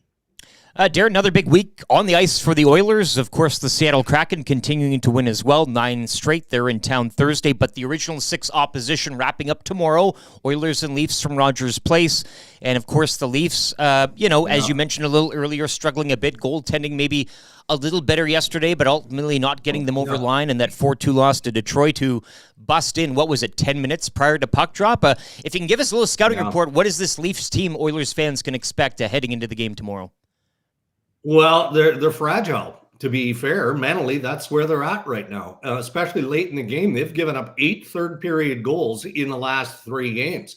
That game Saturday against Colorado should have been game, set, and match after the first period. It's 3-0, and then they just went, all right, I guess we've got another one under wraps here, so we don't have to work at it. And, a veteran team just took them over. And we saw what Sheldon Keefe's response was in the third period. The captain, John Tavares, limited ice time, barely had over 3 minutes in the third period. Tyler Bertuzzi had just over a minute of ice time in that third period. And frankly, I didn't think that Tavares was much better in the game against Detroit last night. He turned the puck over a couple of times again, and Keefe absolutely had the blender out going into that game against the Red Wings. I mean, that was a setup for success. Detroit got in late, so they're probably a little flustered. They played like the Maple Leafs should have played. Now again, Toronto had a bit of bad luck. Morgan Riley broken stick that ends up with the puck going back the other way and beats Ilya Samsonov, who was the biggest story going into that game, because that was a trap game for goaltending of the Toronto Maple Leafs. If Samsonov doesn't battle and play as well as he did, regardless of the outcome of that game, that is the big story. What are the Leafs going to do in goal? Instead, he gave them an opportunity to win. He played well enough. They should have won that game. They couldn't create any offense. So we'll see. I'm more curious. That's a game on TSN. I want to see what the lineup looks like, because as I said, like, Keefe had it all over the map against the Detroit Red Wings. So we're going to find out. But I'll tell you what, Toronto's running the gauntlet here going through the West, right? You think it's easy against Edmonton? Of course not. You've got Calgary, no slouch. The Winnipeg Jets, best story in hockey, really. I mean, among them for sure right now. And the Vancouver Canucks haven't taken their foot off the pedal at any point this season. So we might learn what Toronto is all about here in the next 4 games. Dregs, before I let you go, the Oilers have won 10 in a row. They are now just behind the Los Angeles Kings, who've lost 8 in a row. What the heck is going on in LA? They look so good at the beginning of the year. So good at the beginning of the year. And, we wondered about, again, goaltending. You can say that about every team that is either riding on a high or riding on a low, and normally goaltending is a big part of that. The goaltending in LA has given them opportunities. Certainly it did for the first 20 games. Pierre-Luc Dubois, guys, he should be on a milk carton right now because there's just nothing going there. And they gave up so much to get this guy. Kevin Cheveldayoff, frankly, should be general manager of the year for the heist that he pulled off, on Rob Blake and the Los Angeles Kings. Dubois got 8 goals in 39 games. He's got 17 points on an $8.5 million long-term ticket. So, it starts there, and it shouldn't all be about your third-line center, but he shouldn't be their third-line center. You're not paying him $8.5 to be your third-line center, right? No. I remember having this conversation with Rob Blake about Quentin Byfield, thinking that he was going to be, the center on record perhaps by the end of this season. And he said, well, that could be, and we hope that's the case developmentally for him, but that's why we brought in Pierre-Luc Dubois. Well, Pierre-Luc Dubois hasn't delivered. So they're chanting for Todd McClellan's neck in LA. I mean, isn't that's what certain markets do when they don't have enough to complain about. So this isn't about coaching in Los Angeles. This is about individual execution. They should steal a page from the playbook of the Edmonton Oilers earlier in the year and put 23 mirrors in that dressing room and make sure everybody takes a good look. Technically 21 mirrors because they don't have enough players on the roster, Drakes, but that's okay. Yeah, that's fair enough. But you keep those 2 mirrors just to make sure that there's a last second, healthy scratch change. Just in case. That's right. All right, Drakes, we appreciate it, man. Thanks a lot, and we'll catch up next week. Okay, guys, have a great week. There you go. That's Darren Dreger, brought to you by Pro-Am Sports. Visit them at proamsports.ca. You can text us anytime at 780-218-9999. It is rather remarkable. Like, the Oilers have won 10 in a row. The Kings have lost 8 in a row. And that has got them, I mean, the two worlds colliding have brought them back together. So, well, just quickly on the Jets, too. You know, the PLD dump, the return you get, Hillebuck back, Rick Bonus. Congrats to him as well, off to the All-Star game. Great story. Great amazing story. Amazing story. All around. Quickly on a couple of notes there, and we'll get into it maybe around 7:30 here today. If you missed it, we have a Bouchard song that we got from Dallas and Nelson. We're going to play that coming up again here after 7:30 this morning as well. Mike Tanier from the Messengers on the way. Ryan Rishaug is going to join us around 8:25. If you're watching right now or you're listening, if you're listening on TuneIn, make sure you favorite us on TuneIn so it'll pop up right on your feed. And a lot of you are listening on TuneIn. That's been a great addition to Edmonton Sports Talk. And if you're watching on YouTube, subscribe to the channel. That would be very much appreciated as well. But from the oil stream on Friday, Tommy with a couple of tidbits from his contacts within the Oilers. They are interested in Corey Perry. They think Corey Perry would be a good fit, but they're not sure Corey Perry wants to come play in Canada at this stage of his career. So that's something to keep tabs on. We'll see if it ends up happening. I'm sure there would be other interest from some other Canadian clubs. But what Tommy reported on the oil stream on Friday was that Corey Perry, or at least the Oilers think that Corey Perry might not want to come to Canada at this point. Tommy also said on the oil stream on Friday that the Oilers are interested in Sean Monahan. They were interested in Sean Monahan last year as well. They're just wondering if the price tag will be a little bit too high to get that done. You mentioned the 3 wishes, the genie, and all that. Yeah. Is that's the first wish, I guess? You're saying maybe 1, 2. You're not getting maybe the full 3, ideally. Yeah, I mean, Dregs even brought up the 3 things as well. Now, he said, and I thought that was an interesting note, is that he thinks the Oilers should be looking for another Ekholm type of deal, like a significant, big-time hockey trade like we saw last year. He also mentioned, it could be up front as opposed to on the back end. But the Oilers basically have 3 things they would like to get done. You'd like to add a veteran defenseman so you could, depending on the level of them, I mean, if they're an upgrade on Desharnais, then they're an upgrade on Desharnais. If they're just a veteran 7, so you don't have Kemp or Gleason or Broberg as an option come playoff time, you've got like a veteran guy you can go to, they'd like to add that. Why wouldn't they? An upgrade on Pickard, if you can find a guy that you'd be more confident if something were to happen to Stuart Skinner in the playoffs, then I'm sure you'd like to do that as well. Mind you, I think Pickard has been more than capable as an NHL backup right now. I think you could mix him in a little bit more, get Skinner some rest, and still win hockey games. And then, of course, you need some sort of bottom 6 forward to add to the group as well. So they have 3 wishes. Let's say you had to cut one of them. All right, would you cut, like, you could only get 2. So trade deadline Ferry comes to Ken Holland and says, I will grant you 2 wishes. I don't know why trade deadline Ferry sounds like the count from... You rub the Electrolux vacuum and it pops out of the bag. Kenny, good to see you again. Sorry about that wish on a goalie. It backfired on you a little bit.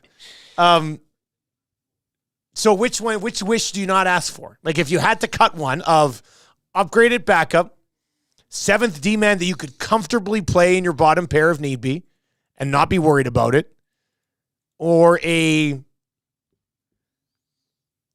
would say a bottom 6 forward that you would classify as like your second best bottom 6 forward.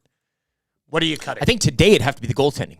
However, come playoff time, who knows how that may change. Like today, if you're asking if today's the deadline, if today is everything, I guess if you're going to have to cut one, and as we just said, Pickard playing well, Skinner playing well. We went over the goal totals that they've been allowing. Now, again, they're playing more stout defense and everything, but to just kind of insulate that area, and I'm talking the blue line, as opposed to going out and having to finagle your way. And you mentioned went out and tried a goaltender once. I'm not saying that that's kind of how it's going to be again, but I think today you can safely kind of cut the goaltending one and add a little up front and add a little something on the back end.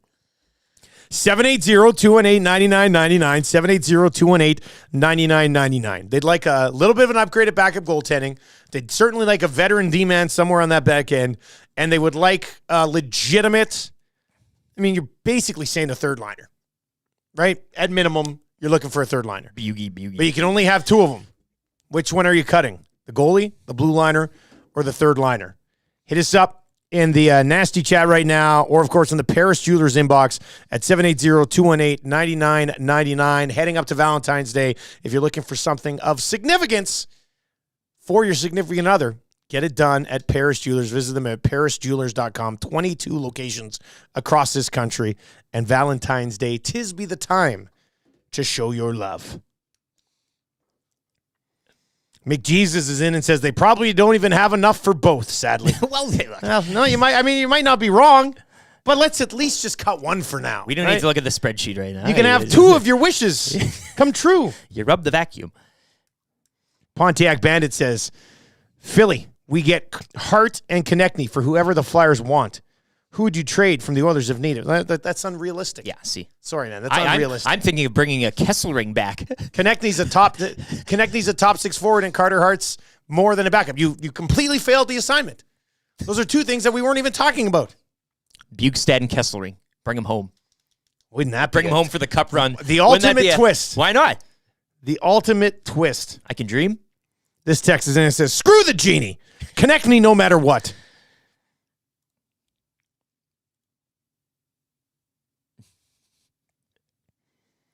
Guys, I would think that Ken Holland would wish for Connor Brown to get off the schneid and pick up half of what we thought it would be. Yeah, that's a good point, He turns too. on that could be an acquisition in itself, right? All of a sudden. Don't bring that up because that's going to... Hey. Oh, no. Oh, I can already... We've already addressed. This is what's going to happen. Right? What do we say? It's like your own rentals and UFAs. That's not the worst thing in the world either. This is what we're going to hear. This is what I guarantee. This is what we're going to hear in the market with Connor Brown. The Oilers are viewing Connor Brown. So Connor Brown scores 2 goals prior to the deadline. 2 goals prior to the deadline. Yeah. And then you'll see some members of the local media be like, the Oilers are viewing Connor Brown as a deadline addition because he's finally getting going. Tell me I'm wrong. Tell me that's not going to happen. Of course it's going to happen. You can smell it. That's 100% going to happen. You know it. You know it. Definitely going to happen. 780-218-9999. Let's get to your Coolbet hotline of the day. Let's see here. Wild card Monday. Wild card. Man, there's a big... it's Martin Luther King Day, isn't it? I do believe. Yeah, I was going to say, why are there so many NHL games, and why is one of them starting at 10 o'clock this morning? That would be the reason why. I do believe. All right, so 2 NFL games tonight. The Niners are already listed as 9.5-point favorites against the Green Bay Packers. That game's already out. Pittsburgh Steelers, Buffalo Bills. That was at 9.5 on Friday when we did the lock shop. It sits at 10 right now. The total in that game, even with the snow, is still at 38.5. And then the Eagles-Bucks game, the Eagles are 3-point favorites against the Tampa Bay Bucks. What are we looking at for your Coolbet hotline of the day today? Let me see touchdown scores. Yeah, I think I like this one. I think I like this one a lot. You let me know. You're the Bills fan. Yeah. Where do you come out? And if you don't want this, you have Bills veto power on this. I feel weird. James Cook drops to score a touchdown at plus 120. I know there's always the Josh Allen rushing touchdown threat. Josh Allen to score touchdowns minus 125. And then Diggs is plus 138. Where do we come out on a James Cook touchdown at plus 120? Plus money. Plus money. Yeah, give it to me. Let's do it. Let's do it. Wild. He had Bill's veto power. They call it wild card weekend for a reason, right? Has not taken it. So James Cook, anytime TD score, plus 120 for your Coolbet hotline of the day. You can find that at coolbet.com. If you're not yet signed up for an account, when you do, just use the code LOCKSHOP, all one word, and you get a 100% deposit bonus on your initial deposit up to 200 smackaroos. HR Daddy won like $6 on Saturday. Oh, he's cleaning him, up here. him and my mom were like, on Sunday morning, I was FaceTime with him. They're like, we won last night. I was like, how'd it go? $6. We're getting McMuffins for breakfast. Hey. James Cook touchdown plus 120 in the Bills-Steelers game. Pontiac Bandit 83. Bills will win. Allen will throw an INT though. Oh, I mean, that's give me 2. Yeah. Let's see here. I could see it like a sub 200-yard game, couple picks. Interceptions, Josh Allen. Over is the favorite at minus 133. Mason Rudolph over half a pick, minus 149. James Cook touchdown, plus 120. It'd be me and the Bills fan, P. Greggy, on the Lock Shop today. Huss is slowly making his way back from Kansas City. All that barbecue. He hasn't technically thawed yet. So it's tough to get into the vehicle to drive home when your body's as stiff as a board. But still living like a king. Can't wipe the smile off his face. All those pictures all weekend. He had that one specifically from Arrowhead, couple rows up, and he's just, God love him. Hustle. I was sitting there having dinner with the family yesterday. Maybe it was Saturday. And I was saying, like, Huss drove down to Kansas City. And Tammy just looks at me. She goes, you know he's just you if you never met me, right?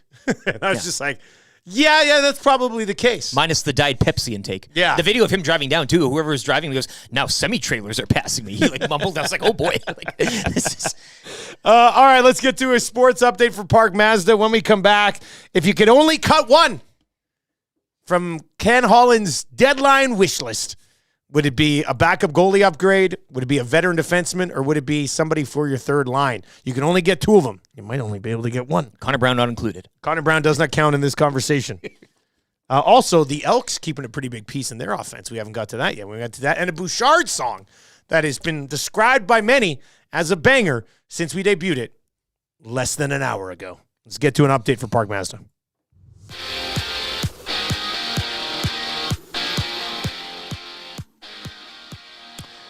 Wild card weekend in the NFL saw the Detroit Lions win their first playoff game in 32 years. They defeat Matthew Stafford and the Rams 24-23. Earlier in the day, the Packers walking into Dallas, hammering the Cowboys 48-32. Bills digging out. They'll get set to host the Steelers this afternoon. While the weekend will wrap up later this evening from Tampa Bay between the Bucs and Eagles. You can join the entire Edmonton Sports Talk crew for Super Bowl 58. We'll be live at the Centric Casino Sports Bar and Lounge. Centric Casino, Fort Road, February 11th. Menu items under $10. Drink specials, your chance at prizes throughout the day, and of course, the gracious host, Renee. NHL action, 10 games around the league, both this afternoon and tonight. Yesterday, just a pair. Red Wings double up Toronto 4-2, and the Rangers over the Caps 2-1. Oilers look to extend their win streak to 11 tomorrow night. The club return home to welcome in those Toronto Maple Leafs. Oil Kings dropping one on home ice, 5-2 to the Spokane Chiefs. The club are idle until Friday when they welcome in the Prince Albert Raiders. AJHL action saw Bonnyville over Calgary 7-1. Drayton Valley defeating Canmore 5-2. Okotoks 8-4 over Fort McMurray. And Sherwood Park Crusaders dumping Olds 7-1. Action resumes tomorrow with 3 games. Just the lone game in the PWHL yesterday. New York over Minnesota 3-2 in overtime. Action resumes tomorrow with New York on the road in Montreal. Dame Lillard with the winner, 143-142. Bucks taking overtime over the Kings in NBA action yesterday. The Raps are back home. They'll host the Celtics in one of 11 games around the NBA today. Sports Update brought to you by the great staff at Park Mazda and dealer principal Mitch Lewicki, where they will always entertain a trade for Connor Brown any day of the week. Hi there. If you're like me, you like to picture yourself in luxury, even though there's absolutely no way you could afford it. And if you can, well, even better. Thankfully, I picture myself in something that is luxury, but still absolutely affordable, like the all-new Mazda CX-90 from Park Mazda. With the new luxury features like facial recognition settings and quilted detail Napa leather seating, I can pretend to be comfortable with all of my proper settings activated without even touching a button, thanks to Mitch Lewicki and the great staff at Park Mazda. I like to picture Mitch Lewicki with like a giant eagle's wings and singing lead vocals for Leonard Skinner with like an angel band. And I'm in the crowd hammered drunk. Park Mazda, your dealer for life in Sherwood Park off Y Road, parkmazda.ca.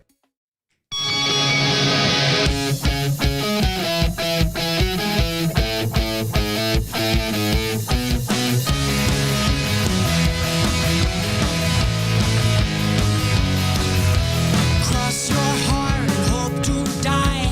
Move your lips, tell another lie. If you're going to curse, choose your words wisely. Break out the dirt, show me your sins. I wanna know where you've been. And if you tell me first, we can do this quietly. Or we can do it loud. Happy birthday, by the way. Happy belated birthday. Yes. To the lead singer of Whale and the Wolf. He's a birthday boy. Raimai, happy birthday. How old is the guy now? Early 40s? 37? Oh, his whole life's still ahead of him.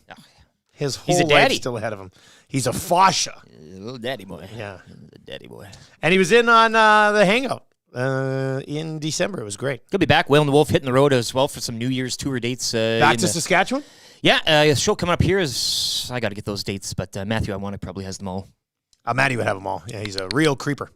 All right, Mike Tanier is going to be by from the Messenger. We'll get to more of your text messages, 780-218-9999. Or, of course, you can hit us up in the Nasty Chat if you are listening online on TuneIn or at EdmontonSportsTalk.com. Remember, you can text us in the Paris Jewelers inbox at 780-218-9999. Bones is in it. Says, my first priority is a third-line vet.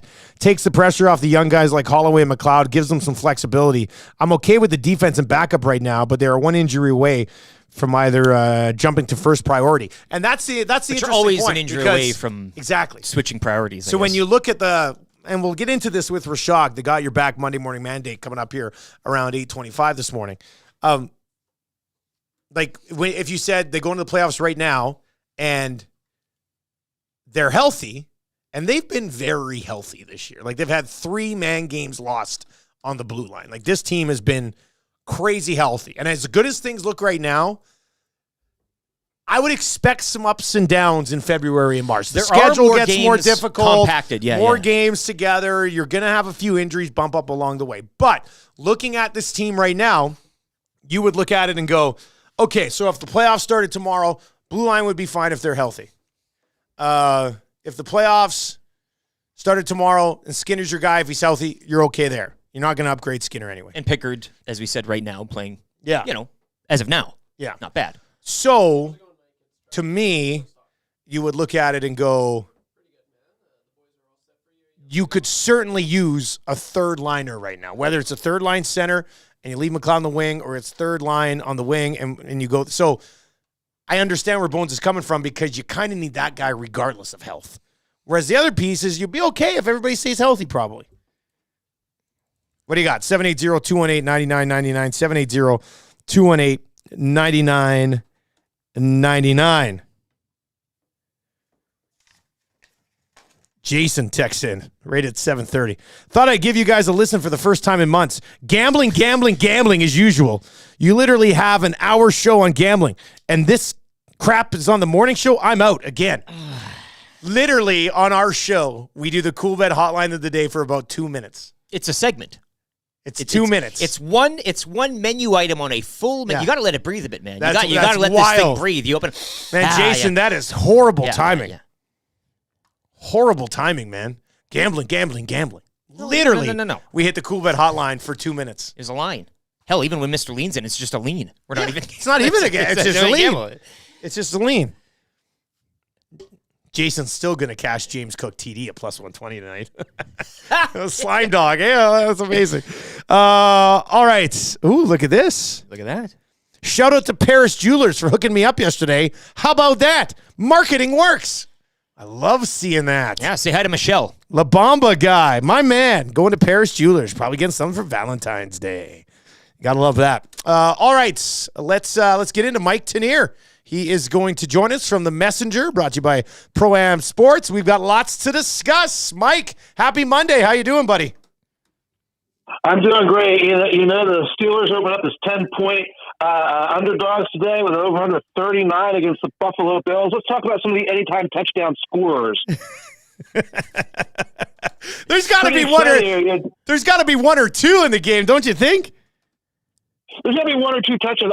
I have not looked at how bad the conditions are going to be there now. I think the actual precipitation has settled down there. That's got to be something. But that number down at 39 is telling us it's going to be cold, it's going to be windy, and it's going to be weird in that opening game.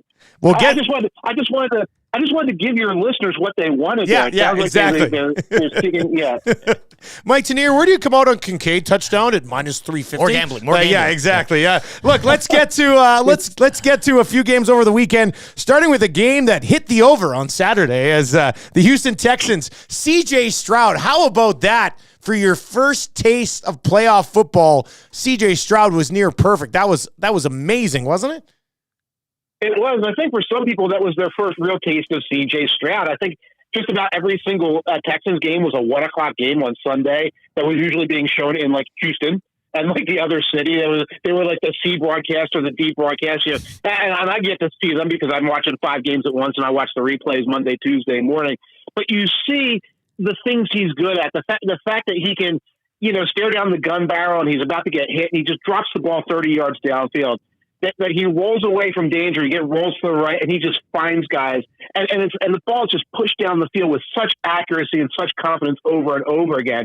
And this was, and you have to realize this was against one of the best secondaries in the NFL, the Cleveland Browns, with no wide receivers but Nico. Like he's got one go-to wide receiver because everybody else was hurt or banged up or limited, and he still puts on a performance like that on Saturday evening. Mike, talking about performances and Jordan Love with a hell of a performance, 3 touchdowns. Aaron Jones joining him with 3 touchdowns along the ground. But can you, as best as you can, take us on a tour through Jerry's world this morning? Well, let's see. In Jerry's world, he was visibly like vibrating with anger after that game when they interviewed him, and of course he gets interviewed. You know, most owners don't get interviewed after these games. He's got to make sure he's front and center to tell us we are not amused. You know, I'm surprised. I was half expecting to see that McCarthy actually got fired. I think that's about a 50-50 right now. Everyone thinks he's going to call Belichick. He will. Whether Belichick answers the phone or not, that's another question. I wrote it down, but I don't have the window up. That Prescott's cap number is like $56 million or $54 million for next year, and his contract's going to void after that. So Jarrett has to turn around and offer a contract extension to Dak Prescott after that game. That's what he's got to do. And he's also got to go to CeeDee Lamb and Micah Parsons. Everybody's due for a contract or an extension right now after that loss. So I hope Jared takes a deep breath, you know, gets a couple of fingers of some really good scotch, you know, does whatever he does in his leisure time, which we will not discuss, but he goes on his yacht a little bit and comes up with a plan to not just strip mine the entire Cowboys organization and start over, because you know he wants to after what we saw last night. If Bill Belichick does get that call, does he pick up or does he just send it to voicemail? He honestly picks up because Jerry, you know, Jerry's good to talk to. Jerry's polite and friendly, and you talk to him, and Jerry will probably swear to Bill Belichick, "I will stay out of operations. You will be completely in charge. Yeah. I promise. I promise." And of course, his fingers will be crossed on the other end of the phone. And you know, the money, the dollar figure that he cites, Bill Belichick's eyes will widen at the sound of it, etc. I don't see it as a match. And of course, we're again 2 steps ahead of everything. We have to the McCarthy firing rumors have to be true, and they feel true right now after what we saw yesterday. And then this phone call has to happen. We'll see, because you know there's phone calls coming in from Atlanta. There might be ones coming in from Los Angeles, and there might still be another mystery suitor in the works, depending on who loses today. Mike Tanier with us from The Messenger. As a longtime Detroit Lions fan, last night was special for me. I finally got to watch my team win a football game. And, you know, the first half was kind of how I expected that game to go. The second half is what surprised me a little bit. It got really dramatic in the second half. Your heart had to be in your throat for a while.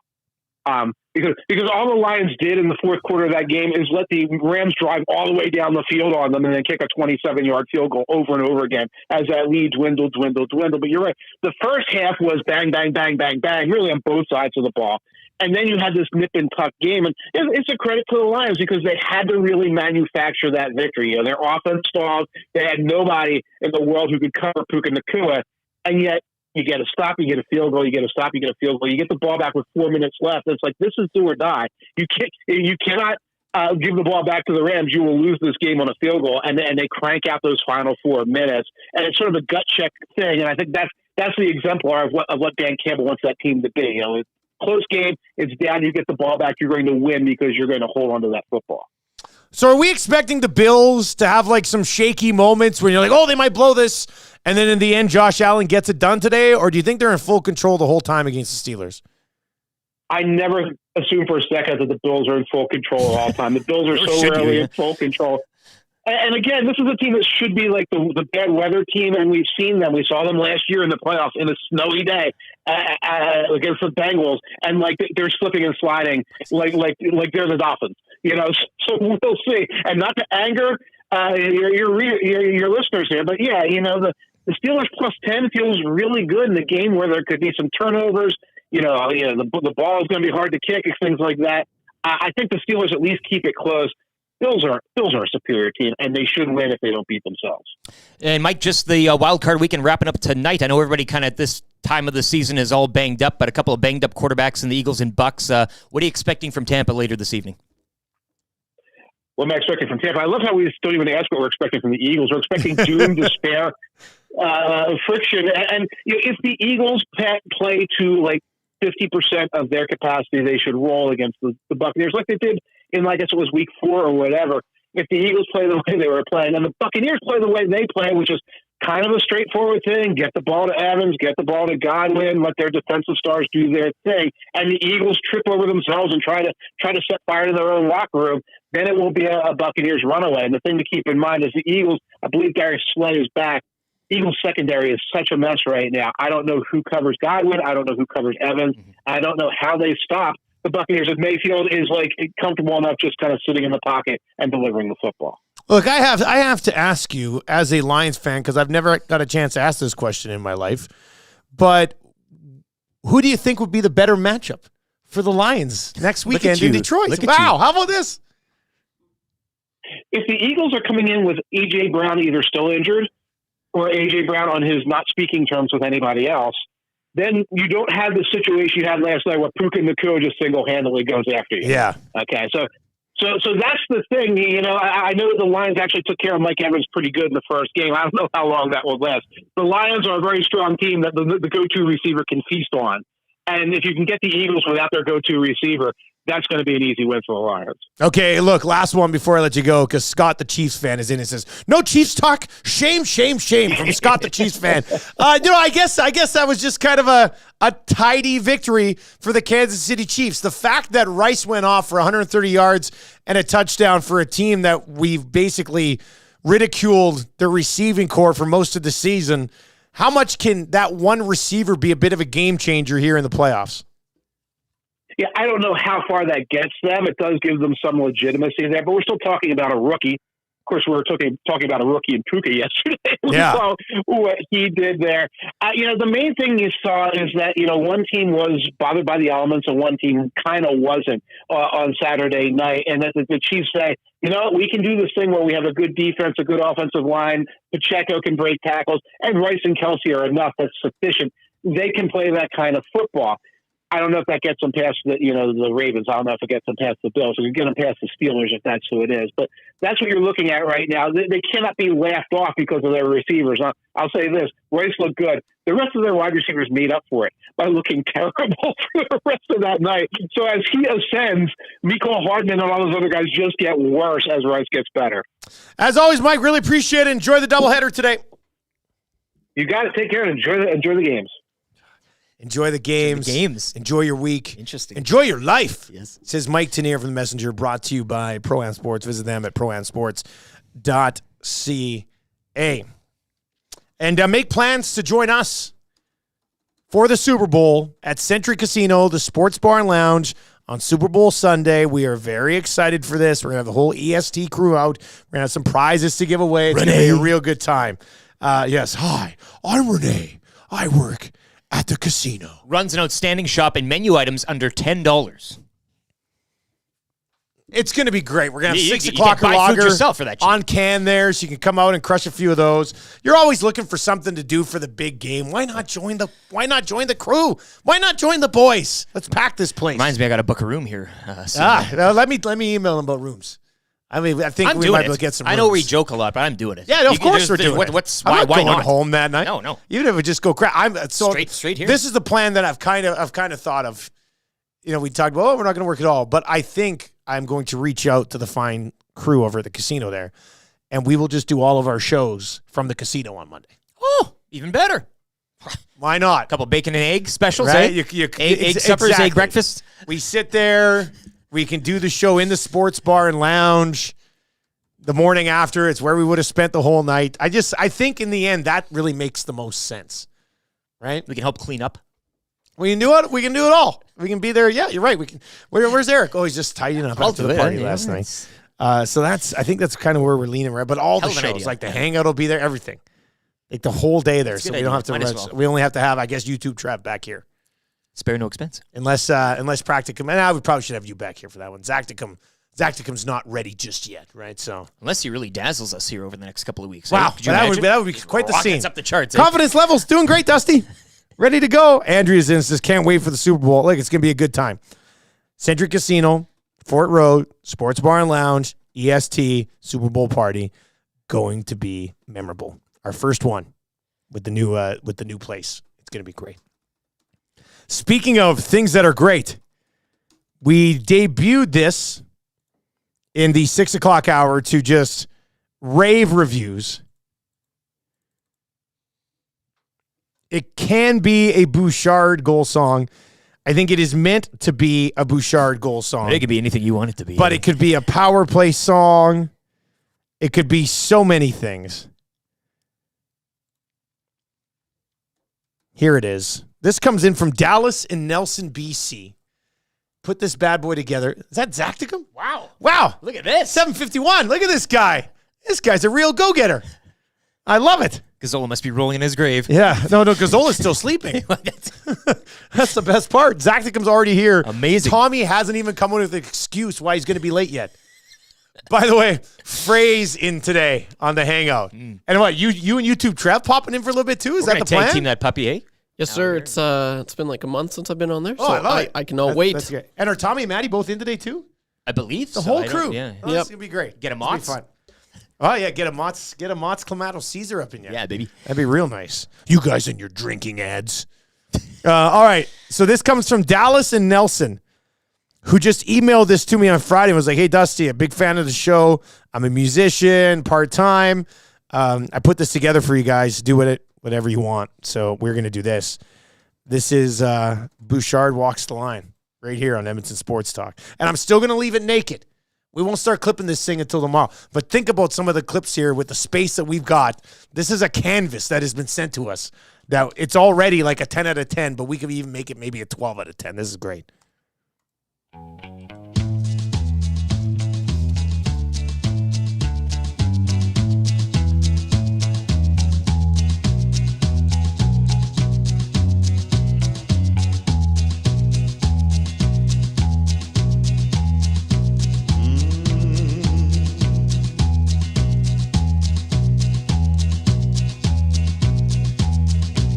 I got a big shot off this stick of mine. I keep those lanes wide open all the time. Drysidle's setting up shop, McDavid's flying. I'll hit the twine when I walk the line.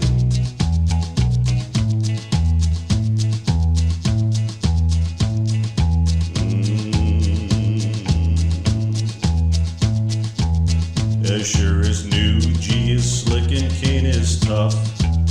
We're going all the way this year, enough is enough. And we can play 'em straight or we can play 'em rough. I'm feeling fine when I walk the line.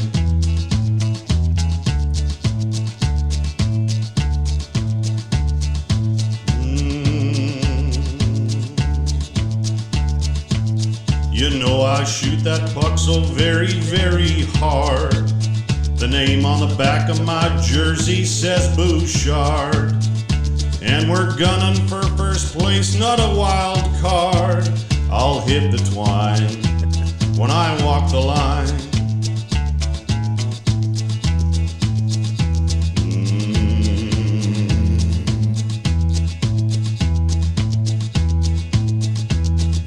Well, we're counting on our skill and not on luck.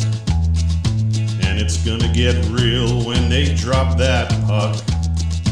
And we won't be done until we hoist the cup. I'll hit the twine when I walk the line.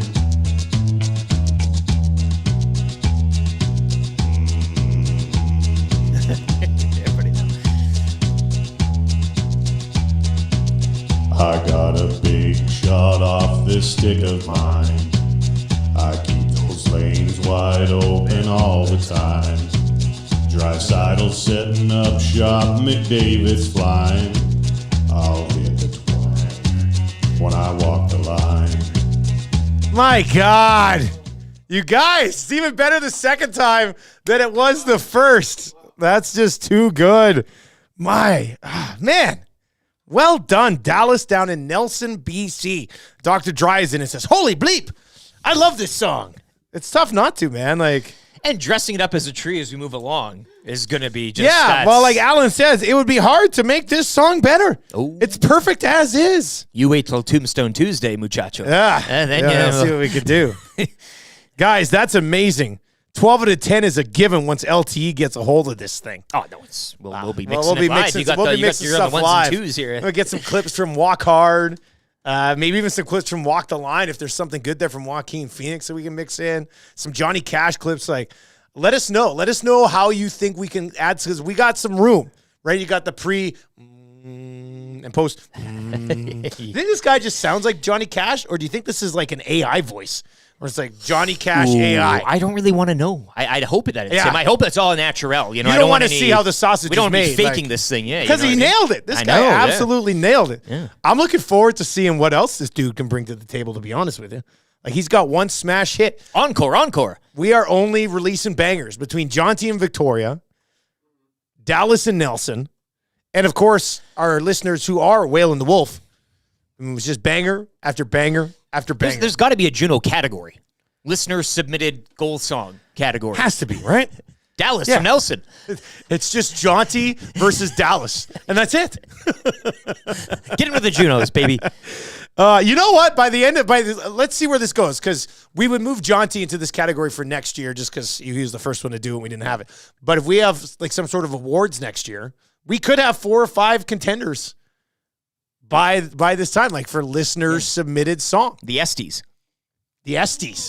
Damn it. It works. We can never come up with something good at the old place. We all rent tuxedos. The Estes. Yeah. Damn it. I can't wait for next December. Casino Sports Bar Lounge welcomes the Estes. The Estes. Da-da-da. You got a long microphone. Yeah. Oh, man. God. Employee to arrive earliest for work. Zacticum. Well done. Well done. Yeah, Tommy's next year I'll get it. Next year I'll get it. Man, the Estes. Well done. That's a thing. That's locked in. That is locked in. Put it on the board. I am very excited. We'll have to get some swag ready. Oh, hey, tube socks. We need an Estes logo right away. One of those tuxedo shirts. Yeah. Just the tees, right? Yeah. Man, that's good. That is good. Nelson Dairy Queen. Dallas from Nelson here. I recorded it on Friday after having the jingle in my head for a few days. Got horse bleep lucky with the timing. There he is. No. There he is in the nasty chat right now. Dallas is here. Nelson Dairy Queen. So, Dallas, do you run the Dairy Queen in Nelson? That's even more amazing. The legend continues to grow here. Hey? Hit the like for Dallas and Nelson here. This guy's in the back. Give him the like. Making blizzards and strumming on the old 6-string. That's incredible. How about this? He's getting recognized. Oh, yeah. That's not AI. I know that voice. I know that voice anywhere. That used to be Dallas from Drayton Valley.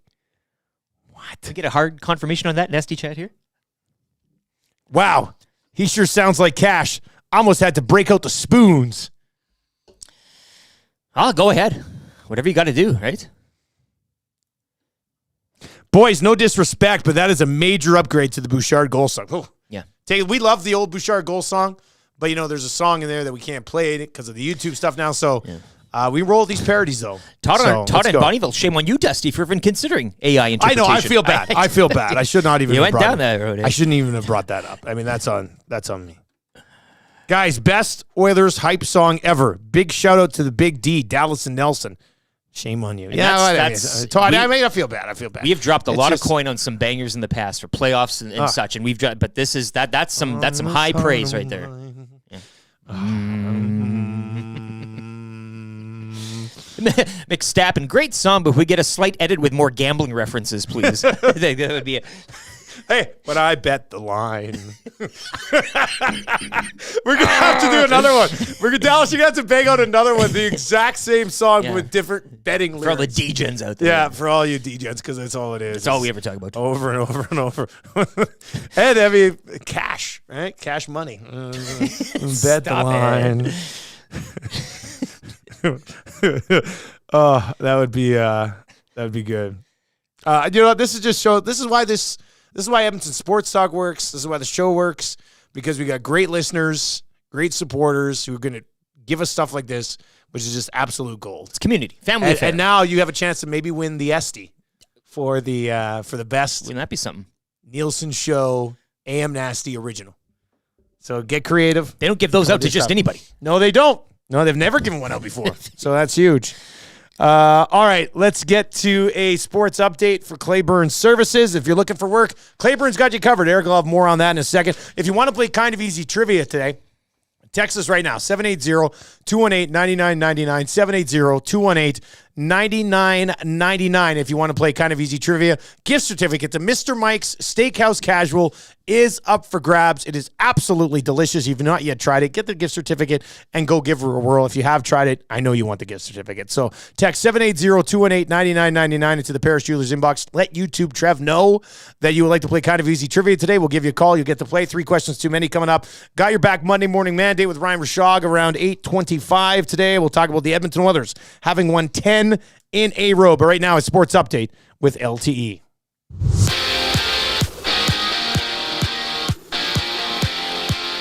Wild card weekend in the NFL wrapping up today with a pair of games, Bills and Steelers this afternoon, while the Bucs entertain the Eagles later tonight. Yesterday it was the Lions hanging on for the franchise's first playoff win in 32 years. They defeat the Rams 24-23.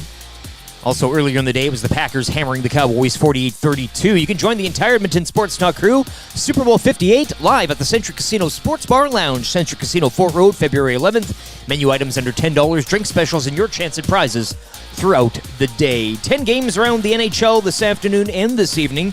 The Oilers are back home looking to extend their win streak to 11 tomorrow night as they welcome in the Toronto Maple Leafs. Just a pair of games yesterday saw the Rangers edge the Caps 2-1 and the Red Wings doubling up Toronto 4-2. Oil Kings dropping one on home ice yesterday, 5-2 to the Chiefs. The club are idle until Friday when they welcome in the PA Raiders.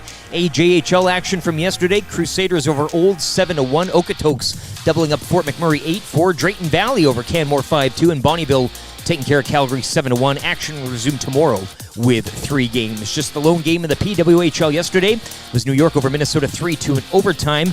The schedule resumes tomorrow with Montreal at home to New York. And the Raptors are back home to host the Celtics in one of 11 games around the NBA later tonight. Sports update brought to you by Clayburn Services. They are hiring now, looking for journeyman bricklayers and all levels of apprentices. You can start a new career or take your current one to the next level with their well-established mentorship program. Visit www.clayburnservices.com for more.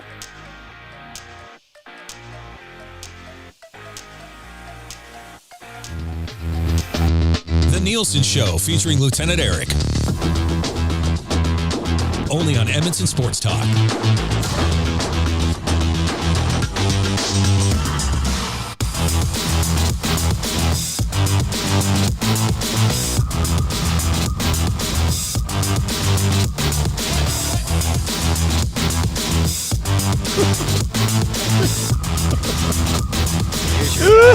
There's your 803 on the Nielson Show. Dustin Nielson and Lieutenant Eric with you. You can text us anytime, 780-218-9999. That'll get you in the Paris Jewelers inbox. Where one of our listeners said, huge shout out to PJs for looking after him over the weekend. Visit them at parisjewelers.com. You can win text of the day for A and W, where they have brought back the spicy dill burger. The spicy dill pickle mama burger is back. You also get it as a buddy burger, available at all A&W's. Text of the day, we'll get hooked up. Text of the day might just have to be this guy who did the AI of a Dairy Queen employee with a guitar. Man, AI is insane. Just all the details hummed into the machine. Yeah, he's playing guitar while he's making a blizzard. There it is. Oh, was that Belineski? He already tweeted it out. I'll retweet that. Belineski, that's pretty well done, buddy. That's pretty good. Go watch. I just retweeted it. The Wedge. At Nielson TSN 1260. Is it The Wedge? Is Belineski in there as the wedge? Yeah, the wedge, yeah, Joe Belineski. What's he playing the guitar with in that? Is that the pick? It looks like a rock almost. Yeah, AI, sometimes you notice a bit like the one weird his thing. hand's part of the guitar all of a sudden, whatever. Anyway, that's a great looking photo. You can find that. If you could grab that photo that I just retweeted and we can throw it up on the screen in between us, I'm going to show this off to everybody on YouTube. Okay, sounds good. Yeah, grab I'll that. get right on Yeah, that. okay, who's playing Kind of Easy Trivia today? We have Riley. Riley is going to play today. I wonder if it's my buddy the Wuss. Wouldn't that be something? That'd be great. On the Lions playoff win. He's a Bears fan. Well, whatever. To congratulate you. you. That'd be great. It is a great day. I've been doing this show between the old place and this place for what now? Almost 16 years? Lots of jokes. 15 years. Megatron, all Not those once. days. Not once have I got to come in as a playoff champion. That's just one game, I know, but they won. So it's been an amazing Biting day. kneecaps. Dan Campbell, if he came in here right now and said, I want you to be my blood brother, I'd slice my hand and I'd be a blood brother with him. Which vein? Yeah, it'd be amazing. All right, so let's go to Riley. He is going to play Kind of Easy Trivia today. Needs to get 3 of the 5 questions correct, and he'll get a gift certificate to Mr. Mike's Steakhouse Casual, casualest place ever in the Hampton Inn on the corner of 137th Ave and Mark Messier Trail. Their sirloin bites to absolutely die for. And how about this? They got the 6 o'clocker lager on tap at Mr. Mike's as well because they are one of you, and they would love to see you as well. All right, let's go to Riley. Riley, you ready to go? Yeah, let's do it, Mike. All right. Hey, you're not my buddy the Wuss, are you? No, I'm not your buddy, but I'm a Rams fan. I won a pass interference call late in that game last night. Yeah, no, I understand. But you won a Super Bowl recently. Let us have one. Let us have one there. Too much. You continue to look after Matthew Stafford for us. That'd be great. All right, I'll start the ticker after read the first question. You need 3 of 5. Good luck, man. Yep. Who scored the overtime winner for the Oilers on Saturday? McDavid. How many straight games have the Oilers won? 1. Which team won their first playoff game in over 30 years yesterday? The Detroit Lions. What position does Jared Goff play? Quarterback. Name one team that plays today in the NFL. San Francisco 49ers. Well, what? Did he? He didn't get it. He didn't get it. Who scored the overtime winner on Saturday for the Oilers? No. How many straight games have the Oilers won? That was weird. He said 1. So then I'm like, he's going to throw it. But then he got the 2 NFL questions right. Yeah. And then he said, name one NFL team that plays today. He said the San Francisco 49ers, who don't play today. Earmuffs, kids.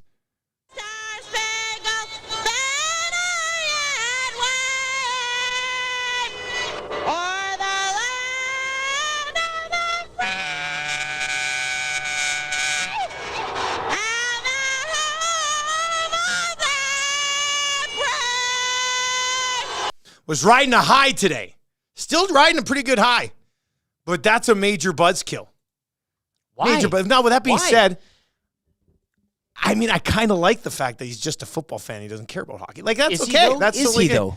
With Well, the but he last didn't one. know the Niners. That throws that all in dispute. Wow. That's tough. The Edmonton Sports Talk Hall of Shame to Riley right now. You're gonna live with me now. Yeah, I'm gonna take care of you. Cause I love you. Oh, I love you, John. Oh, I love you, son. Oh, here it. Brett B in the nasty chat. That felt like a Rams fan intentionally throwing it to get back at the Lions. Perhaps that was a bit of a... Well, I mean, but that doesn't make any sense. Why would you throw it? You'd want to win. You'd want to win and beat you. Or take the gift certificate. Best your questions. Go to Mr. Mike's. Have the time of your life. Cheer yourself up after having your team lose to a franchise that hasn't won a playoff game in 32 years. He won't be getting an SD anytime soon. All Riley should be embarrassed that text flies in 702-218-9999. I would think that there will be an Esty for most embarrassing biggest flop moment of the year at Edmonton Sports Talk. Whether it's a listener or it's one of us. Put him on the list. We got to get a folder started for SD moments. Rams just taking L's, hey, all over the place. That was easy. I mean, I thought he was going to crush it. Who scored the overtime winner for the Oilers on Saturday? Bouchard, the Bouche bomb. I guess it's one of those things that you do defer to like McDavid in that if you don't know, and you're going back to Saturday. Yeah, you're thinking it's his birthday. Like, I know you maybe, but okay, so that's one. How many straight games have the Oilers won? Everybody in the world knows they've won 10. But you could say if he said 9 or 11 or 8, like you're up one. in that one. I mean, technically, they have won one in a row in overtime, right? But they're still wins. Should it's he not have an overtime won win. because It's not an they overtime win. Have won one in a row? It's an all-time clever move. Well, this text flies in as well. How about this? Technically, 1 in a row for wins is correct. The way you ask the question, the correct answer could be any number from 1 to 10. How many straight games have the Oilers won? I didn't ask. Have the Oilers? Which team has won 10 in a row? But we are really. That's a. This is like the Can't Kings do it. coach. That's Kings just- coach with the laptop all over again. Going. Yeah, we can't do that. That can't be done. Nailed the 2 NFL questions, but then Blue name one NFL team that plays today. There's 4, and he didn't get it. The one with the bye. Pontiac Bandit in the nasty chat says, I mean, it's minus 50.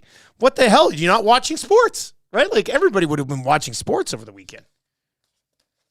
Anyway, Riley becomes the 3rd person ever to fail on Kind of Easy Trivia since we launched in September. Major disappointment, Riley. Somebody wants him to make the list. I'm glad. I'm glad he's not my buddy, the Wuss. Yeah, right. Yeah. That would have been very embarrassing. The Wuss would never allow that to happen. Tough morning for Rams Nation in a multitude of ways. Yeah, you thought last night was bad. This is your representative? Yeah, that's for shame. That's a tough look. That is a tough look. We're going to get a good look. Trev's working on it right now. We're going to bring in this AI-generated photo of Dallas in Nelson. Yeah. Dairy Queen, more who like Dairy came up King. with the Bouchard song. You know what? We might play the Bouchard song while this is up. Put it up, Trev. Yeah. That should work. So we said, Dallas, because he's on the nasty chat, he's with Dallas at Dairy Queen. So we're like, oh, he must work at Dairy Queen. So then somebody went and AI generated this image of Dallas in Dairy Queen creating and performing the new Bouchard song. Does that guy look like he can play this song? One hand. I think so. Young version of it.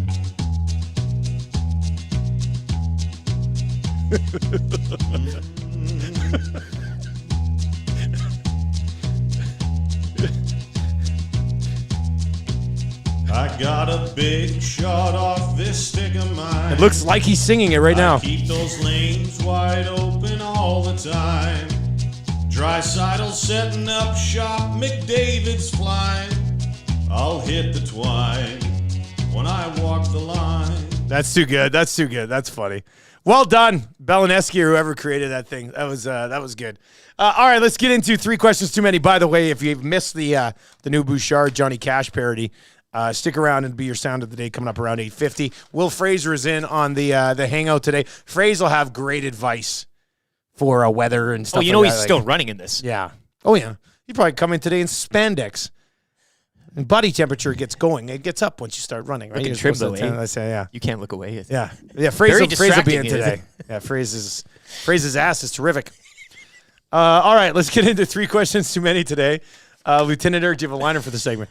3 questions too many, brought to you by the great staff at Park Mazda and dealer principal Mitch Lewicki, where they all do agree as well, Dusty, that Fraser's ass looks terrific. Park Mazda, your dealer for life.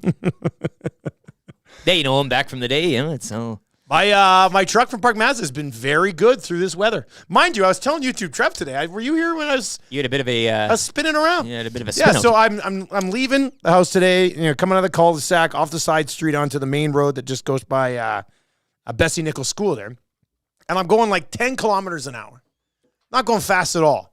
And I kind of just push on the gas, and the truck just starts spinning, and I was just like it just starts slowly sort of. I felt like Vin Diesel in Fast and the Furious, except I was only going about 10 kilometers. And I didn't know what to do. I tried to stop. I tried to turn into it. Nothing worked. Something popped up, said ABS activated. I was like, what is going on here? And then it turned. Thank God there wasn't another car coming. I would have totally smashed into it. Mind you, low speed collision. And I just spun all the way around and was in the other lane facing the other way. So I kind of took a quick peek around. Nobody was around. So I just drove back the other way. Then 2 cars were coming, so I waited for them to turn, and then I went back into my street, turned back around, and came back out. But, that was wild. Totally caught me off guard. Hopefully one person in their front window just kind of seeing Just it all the play out. slow-mo. So innocent at that time of morning, but... I could have just opened the door and stepped out. That's how slow it was going. But that was, that was wild. Cash says, do you have it on 4 high? No. I just had it regular, auto. I just had the auto setting on. I mean, am I driving it incorrectly here? My dad's been telling me, he's like, you can't drive it in 4 high. It's only for special occasions. I'm like, well, what's the point of having 4 high if I can't use 4 high ever? When am I going to be in a situation to go into 4-wheel drive high? Highly unlikely ever. I just don't see it. Guys, trucks will do that a lot of torque. Put it in auto, 4-wheel drive or 4 high, like Cash said. Yeah, but my old man's all over me. He's like, you're not going to drive it in 4 high. He don't know what's going on. He don't know what's going on right now with the roads and the but does 4-wheel drive help on ice? Well, it'll be giving you a bit more traction. You would think that's what the experts are saying. Is my dad giving me bad advice? Your about dad this in the truck? comfy confines of Cranbrook, BC. I mean, Why he's not a truck guy. I'm a truck guy. Yeah, and it's. Somebody let me know. Hit us up. Smash the thumbs up while you're there. Subscribe to the channel if you're watching it right now. Cash says, this is the 4 high special occasion. Soupy Pigeon says, special occasion for 4 high. It's icy out. Damn it, Dad. HR Daddy completely screwing me over. I've been driving around in auto for the last 4 days. Mr. Chance. He's done it again. Yeah. He's done it again, this guy. Unbelievable. Do you have a Twitter account, Eric? I do. It's at Lieutenant_Eric. You can follow along on Twitter and give us a follow as well at Edmonton Sports Talk at YEG Sports Talk. Twitter, Edmonton Sports Talk on Instagram, TikTok, and the whole bit. Many ways. And to our consume Facebook the page, content. like the Facebook page as well. Lots of avenues to digest. All right, question number 1. Guys, who is the MVP of the first 4 games of the NFL playoffs?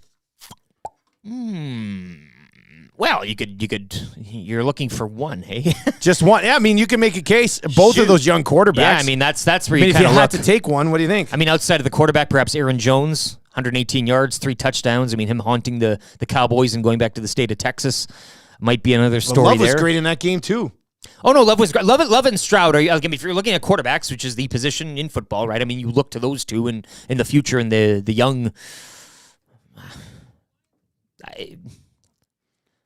Lions, yeah, you kind of spread things out last night too. Laporta, good to see him coming back. I know we talked. Nice He was injured. He was drawn in. He was got a wearing touchdown. the brace on the knee, Yeah. hyperextended leg, a little bit of bruising. He sucked it up, got it done. I'm on Ross St. Brown, no touchdown, but over 100 yards. I'm going to go CJ. I think I'm going to go CJ Stroud. Yeah. Now he did it at home, whereas Love had to go on the road and do it. That's true. But he did it at home against a very good Cleveland Browns defense, and he made them look Bush League. So it just seems like too, if you're playing on the road in Dallas for playoffs, is there any type of advantage? You got to be feeling really good now because again, always the assumption is that they're going to slip on a banana peel, and that's what they did again. Jordan Love or Aaron Jones?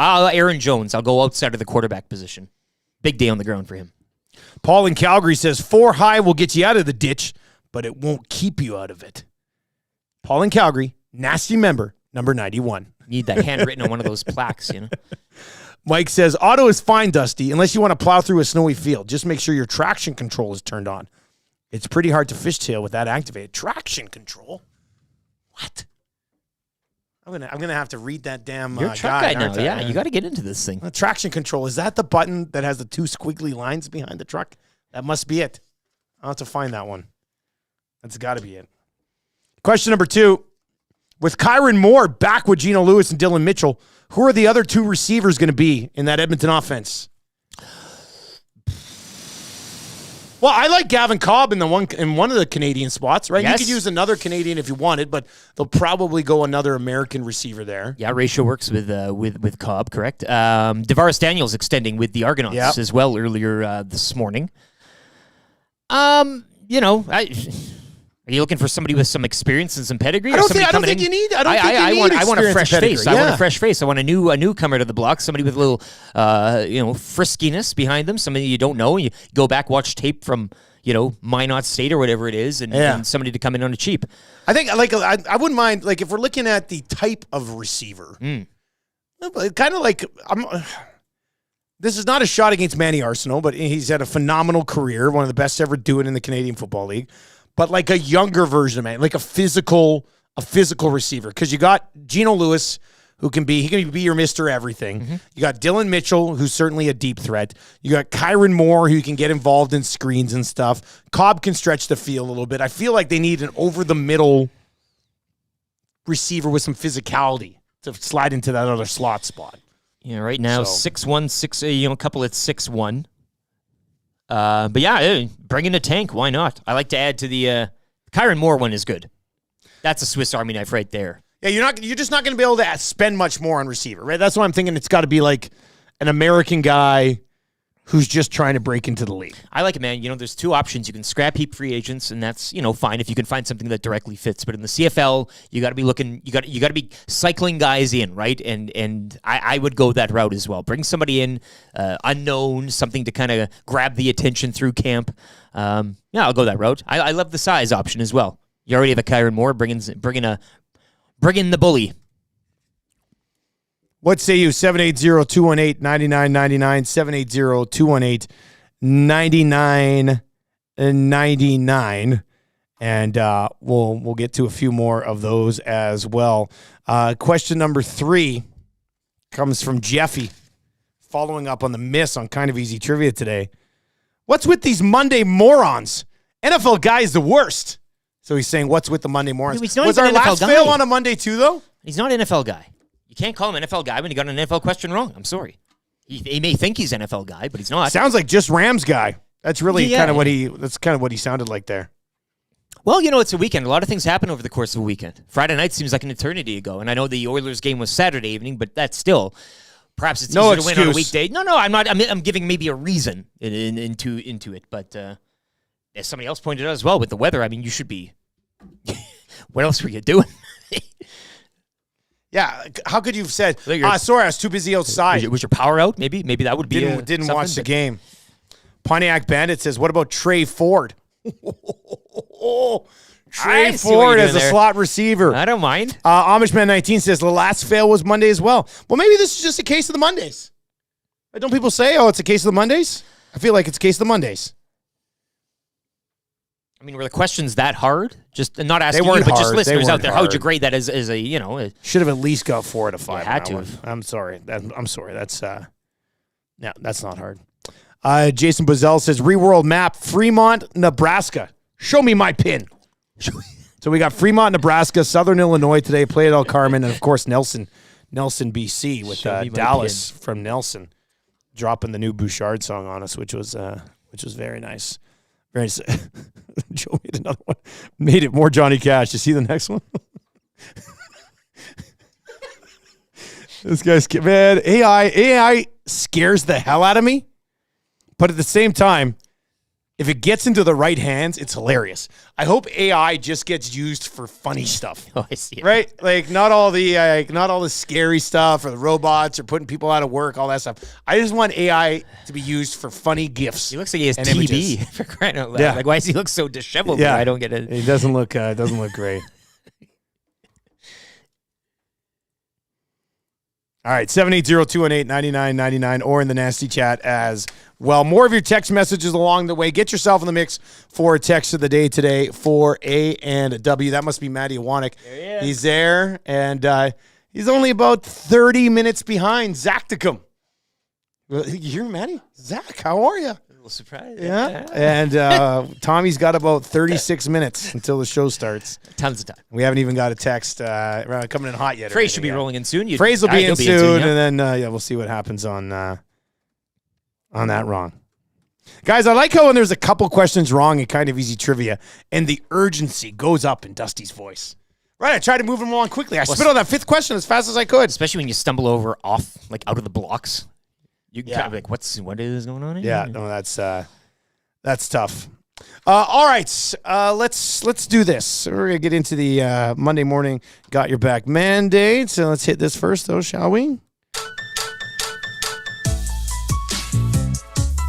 Timberlake rocks. Is that a mandate of yours? God, what are we talking about here? Good question. Can some of it be about sports? Yeah. All he needs to do is just get in front of people and state his case. If they had the mandate from the people, blah, blah, blah, I don't know where that information came from, but I would question it. Time for the morning mandate with Ryan Rishaug. This is what sports broadcasting is all about. You know what? That may be a good point, Ryan.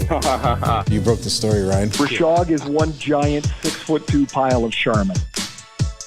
All righty.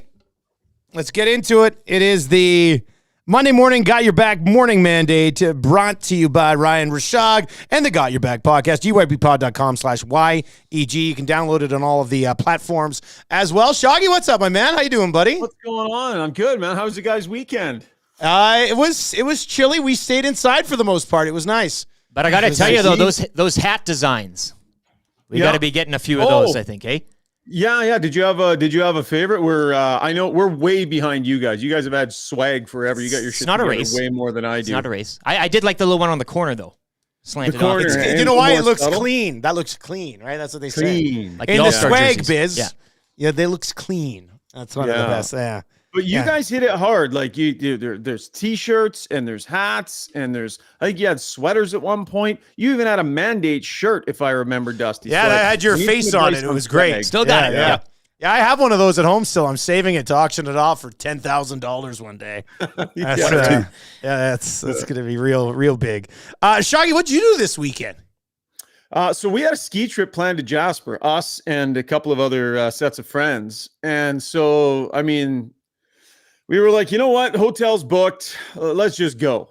So, I mean, Marmot was closed. It was too cold, right? No one in their right mind can ski in that weather.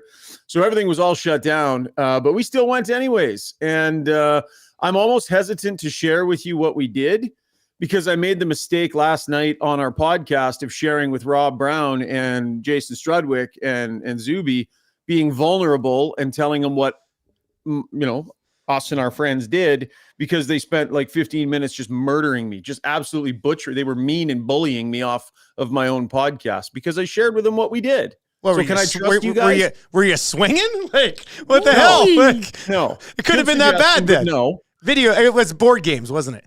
Yeah, we played Settlers. Of course it was board. Of course it was. This doesn't even surprise me. We drank and had tons of fun, and we basically just binged Settlers of Catan.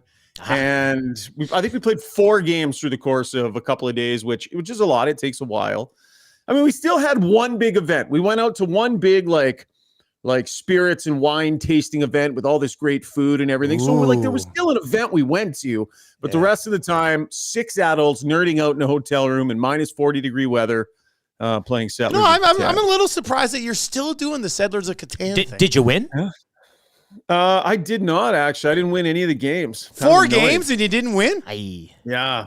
No, you've been playing Settlers of Catan for like a decade, though, right? That's why I'm a little surprised. Like, yeah, my buddy Keith, and you guys know Dusty. Yeah, Keith's a ringer. He's a ringer. Yeah, he's Keith, one of those pricks that wins everything he does. So it's super annoying. So yeah, not a lot of success, but we had tons of fun. But Struds and Brownie last night, honestly, dude, like you'd think I was, dressed up role-playing Dungeons and Dragons the way they treated me. Well, it's not that far off, man. You drove all the way to the mountains and then played Settlers of Catan.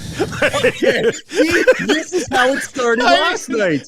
This is exactly how it started last night. I just don't know if Settlers of Catan guy in Jasper should be throwing shade at Dungeons and Dragons guy. That's all I'm saying. Cousins for crying out loud. Right? Like, yeah, they're cousins. Yeah, exactly. Right, that's fair. I kind of did to them, the D&D people, what Struds and Brownie did to me. So yeah, I'll withdraw. Yeah, that's all I'm saying. Like, right? It's the same my thing. D&D brotherhood out there. Yeah. We played a lot of Uno over the weekend in our house. The kids are into Uno right now, and I love playing Uno because my daughter is so into it. Like every time she gets a card, she's just like, oh, like she's just fired up. So it's a lot of, and Uno's a great game. It's a simple game, but it's a fun game. We've got Star Wars Uno, we got Super Mario Uno, we've got regular Uno, we got all the Unos. Yeah, it's great. So that's nice. We also watched the early game on Hockey Night in Canada, which was the Edmonton Oilers and the Montreal Canadiens. And Shaggy, they've won. They're doing it in a little bit of a different fashion than what we would think this team would use. Like the power play's not straight fire right now, and they're winning games where they're not scoring a lot of goals. What's impressed you the most about how they're winning these games recently? Yeah, well, I think if you would have told me the Oilers are going to go on a 10-game heater and set a franchise record, one of the first things I'd ask you would be, what did the power play go? I mean, we would all assume that a 10-game winning streak from this team would be built on the back of the best power play in the game. And I know they're not this year, but you know what I mean. And the fact that their power play was were they 18, 19% or something over this 10-game streak. I think 5 for 28 was my quick math, but we all know about my math. Just skip over the math part, Shaggy. Just skip over the math. Yeah. The power play hasn't been as good. I'll just keep it simple. Yeah. So I think the fact that they haven't had to balance it on the back of that, I think the 17 goals against is extremely impressive. The penalty kill continues to be lights out. The core of this streak, though they scored 4 goals a game, the core of this streak was rooted in defensive play and defensive prowess. And I think that has to be the most impressive thing for this group. Where would you go in terms of offensive depth, third line, blue line depth, or some sort of depth in the crease? We were talking earlier, you get 3 wishes, you might get 1, perhaps 2, probably not the full 3. But I guess which one of those would you eliminate? Which one would you focus on? Or how would you power rank those 3 options there? Yeah. How are you feeling about Warren Foegele in that second spot? Is it a long-term fit? Is it going to last? Can he continue to elevate his game and make plays? How do you feel about that? That is such a critical question for the Edmonton Oilers and their brass right now. If they look at that player and what he's doing, spent some time here with Draisaitl. He was good during that streak, put up good points. Is that for real? You're looking at that wondering, because it wasn't so long ago you almost couldn't use him. And so you're looking at that going, if that's real, that's a big one off the checklist come trade deadline time. Big time. Yes, to you that a second-line right winger would be on the list. So how do you feel about Warren Foegele? What's their assessment on that? And this will come off like I wouldn't trust Warren Foegele for that. That's not what I mean when I say this. I would probably be looking to upgrade with another winger in the top 6. Now, one of the ways to do that, guys, is to go get a guy that maybe has a bit of offensive ability that can play third-line center as well.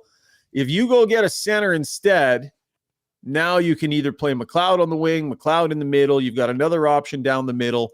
So if you could find a player who could either be a third-line center or moonlight as a second-line winger, to me, that would be a great fit for what the Oilers need, and it gives them the options.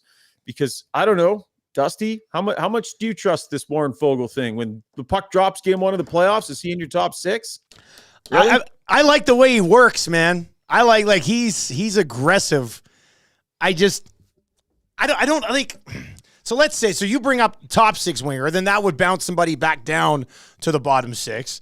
Do you see a need to add to the bottom 6 as well? Or do you think if you bring in a top 6, okay. So then, I think they'd like a veteran defenseman just as a 7. Doesn't have to be anything special, but a body there that you feel confident putting in if need be, because they've been very healthy in the blue line so far. And then, I mean, everybody's always going to talk about maybe a little bit of an upgrade at the backup position. So like how many of these needs do you think they realistically could actually fill? Well, you could fill one big one, or you can fill 2 or 3 smaller ones. Just you can nibble around the edges with a few people, or you can do something meaningful, something bigger picture and something more meaningful. Like that's the reality of the cap situation they're going to be in. They're not going to be able to figure out, all of it. So your fourth line, same thing with James Hamblin. You watch James Hamblin every night, and you're like, he's getting the job done. I mean, he's doing what he's supposed to do. He's not playing a tremendous amount, but like kind of getting the job done, and he's serviceable. But in a 7-game series against a team that's deep down the middle and rolls 4 lines, are you rolling Hamblin and Derek Ryan with any sort of regularity? Are you as your centers? right? Like you feel like they're going to need to be a little bit more robust in their bottom six. So there's definitely some needs there as well. And I think we might have talked about this last time, guys, but one of the interesting things is the blue line. I mean, you get these pairs, everybody's staying healthy, and these guys are playing together every single game, and they're playing fantastic. Vinny Darnay has passed Brett Kulak in terms of usability and reliability here. He's been fantastic the last little bit. So what are you doing? What are you looking for? Are you really going to go find a second pairing right shot defenseman that messes with a pairing that's been excellent? Yeah, and you just probably can't afford that anyway, right? So, well, then you can't necessarily add anything up front. So what I wonder if start of this year, I would have told you it's going to be a mirror image of last year. They're going to let her ride to the trade deadline, make a very targeted move to upgrade their blue line, and then head into the playoffs with an upgraded blue line, maybe a different looking top four. The problem is their blue line right now looks really good. The pairings have synergy. They've all played great together. You wouldn't want to mess with it, either of the top two pairings because they're playing so well. So I don't know. It's a little bit, the safest play right now is for the Oilers to get a center who can play the wing and could be a third line center, maybe be an off. They need go get Nick Bukestad again. I mean, basically that's what we're talking about. And Kesselring. Bring Kesselring back. Bring them all back, right? Yeah. I mean, Bukestad would be perfect, wouldn't he? You got a Hattie the other night, didn't he? Yeah. He's been having a really nice year. Yeah. I know. Yeah, he can play. Yeah, he would be the dream. As far as in between the pipes goes, Skinner has been absolutely unreal during this winning streak and back to the last winning streak as well. He's on pace for around 60 starts. Are you okay with him hitting 60 starts going to the playoffs, Shoggy, or would you try to just play? Like, could you play Pickard more? Can you mix in a little bit more Pickard? He's playing well enough that I think you could play him more. And I'll be honest with you guys. I'm really surprised that he didn't get the Chicago start. Really surprised. Yeah, we were too. Not really sure what's going on. Maybe they were chasing the streak and the record, and they were like, roll the guy. And but it feels to me like an investment in some starts for Pickard right now will pay off down the road. Now, he could be looking at this stretch of games they have. I mean, they play Tuesday, Thursday, Saturday, 3 weeks in a row. Yeah, for the rest of the month. That's January. Rest. And then they go into that massive break. So maybe they're looking at it going, okay, if we're going to back off of his starts, we're going to get firmly into a playoff place first. And then in the new year, or after they come back from the break, start working in some starts for him. But I would have thought he would have gotten one game a week for this week and the next couple of weeks. That's what I would have thought, but I'm not sure what the plan is now because they're playing him so much. Like Leafs, Kraken, and Flames. Which one of those games are you giving Pickard? I have a Kraken have won 9 in a row. Yeah. So I know. Yeah. And the Leafs are the Leafs, right? Yeah. You got to get, you're starting Skinner against the Leafs for sure. So then you're going to give Pickard the Battle of Alberta on a Saturday night? No, Skinner's got to have that one too. So, right. I guess if you want, you could give him the Kraken. But Skinner could also play all three. There's times like he could. So right. There's enough rest in between. Bottom line, your original question, yes, I think they should be mixing in the odd start here for Pickard more than they have been. Yeah. But I mean, the team's on a 10-game heater. Like, what can we say? It's working. Both goalies are playing well, and it's working. With an eye on the big picture, long term, sure. Pickard maybe could use the odd start here and there more. But it's hard to criticize. They're rattling off franchise-breaking records here. Oilers have won 10 in a row. They've got 47 points. The Kraken have won 9 in a row. They've got 47 points. The Oilers have 3 games in hand on Seattle. They're now a point behind the Kings. They both played 39 games. They have 4 games in hand on the Golden Knights. They're 6 games back. And then they're 14 points back of the Vancouver Canucks still. What are the expectations now? Can they track down Vegas? Could the Oilers end up being second in the division, do you think? Oh, well, they got 4 games on Vegas. Yeah. Like you look at their winning percentage, that's, they're a few points behind them. Absolutely, they could track down Vegas. It's gone the wrong way. As you pointed out, right? They've lost 7 of their last 10 games, and it's gone the right way. Eichel now, apparently he's been trying to play through something, and now they've shut him down for a bit. He's on IR. Absolutely, they can track down Vegas. No question. They can track down Vegas. They can track down LA. Without question. The Oilers could finish second in the division. That is completely within their grasp. It's amazing we're talking about that already. I know. If we were ever talking about one of the top 3 division spots. I figured it would have been like February or March before we were talking about that. It's incredible what these guys have been able to do and the way they've been able to turn this around. So 100%. Vancouver, that's a lot of road to hoe. They'll have to fall off a cliff pretty hard. But definitely one of the top couple of spots, guys, is there for the taking. And pretty unreal, man. Like create an 8-game winning streak and a 10-game winning streak in a 21-game span. It's ridiculous. It's ridiculous. And then it helps that the Kings have lost 8 in a row. So the Kings came back to them anyway. Vegas has struggled lately. I wonder if Vancouver has some hiccups somewhere 5 along straight the way. though, Like on they just the haven't. bounce They- right now maybe. too. Yeah. They've been playing They seem to extremely not well, care about the stats. Everybody's waiting for them to fall off the Yeah. stats cliff, and Vancouver's like, yeah, take your numbers and shove it. We are what we are. Good for them. Hey, before I let you go, and maybe Shaggy, that's just what's that? I said before we let you go, I wanted your thoughts on Oilers and Leafs, just because it's Oilers and Leafs. Yeah. I mean, it'll be good. Like the Leafs are in a tough spot right now. They're spitting the bit. They're putting themselves in position to win games, and then they're spitting the bit. And it's not a good look for a team. Defensively, they're not a stout enough defensive team to be able to make the kind of mistakes that they've been making. I mean, you go back and look at that game they just played. You know, they got a lead heading into the third period, and it's defensive mistakes from a blue line that everybody's saying isn't good enough. You know, you got Liljegren throwing one up behind in his own end there and costing them big time. So a couple of goals against, and boom, they lose. So they're in a tough spot right now. Fans are crying for a new coach. There's a lot of frustration. Craig Button was on the other day talking about how they're just not a serious contender and not to be taken seriously as a contender. It's kind of caving in on them a little bit here. It's always entertaining when it's McDavid and Matthews and Draisaitl and Marner and Nylander and all those. That'll always be lots of fun. But this is a team the Oilers should be able to take advantage of defensively. And it'll be interesting to see if they can impose their will on them. But it's always a great game and always a great environment in the building. Ryan will wait for a hat, each of us. But in the meantime, your thoughts, sticking with apparel, your thoughts on the All-Star jersey release over the weekend. Oh, yeah. Yeah, I don't know. Yeah. They look like practice jerseys or something, hey? Yeah, they look like practice jerseys that were made as a joke. Right? Yeah. Like Well, it's the Biebs. put I too just much didn't know into if that pra- was Yeah. factored I into like it. Bieber. Bieber's big enough. Oh, yeah. He's Marshall's favorite He's a artist. style Bieber, icon, yeah. Raffi, Eminem, as Sure. we revealed last week. But I don't know. I just can't do those jerseys, man. They're just, I don't know. I mean, Yeah. What do you think the kids will think of them? That's the relevant question. Well, This we've whole got a All-Star kid. Like, deal. YouTube Trev is 25, and he said earlier today he doesn't mind him, actually. He likes him.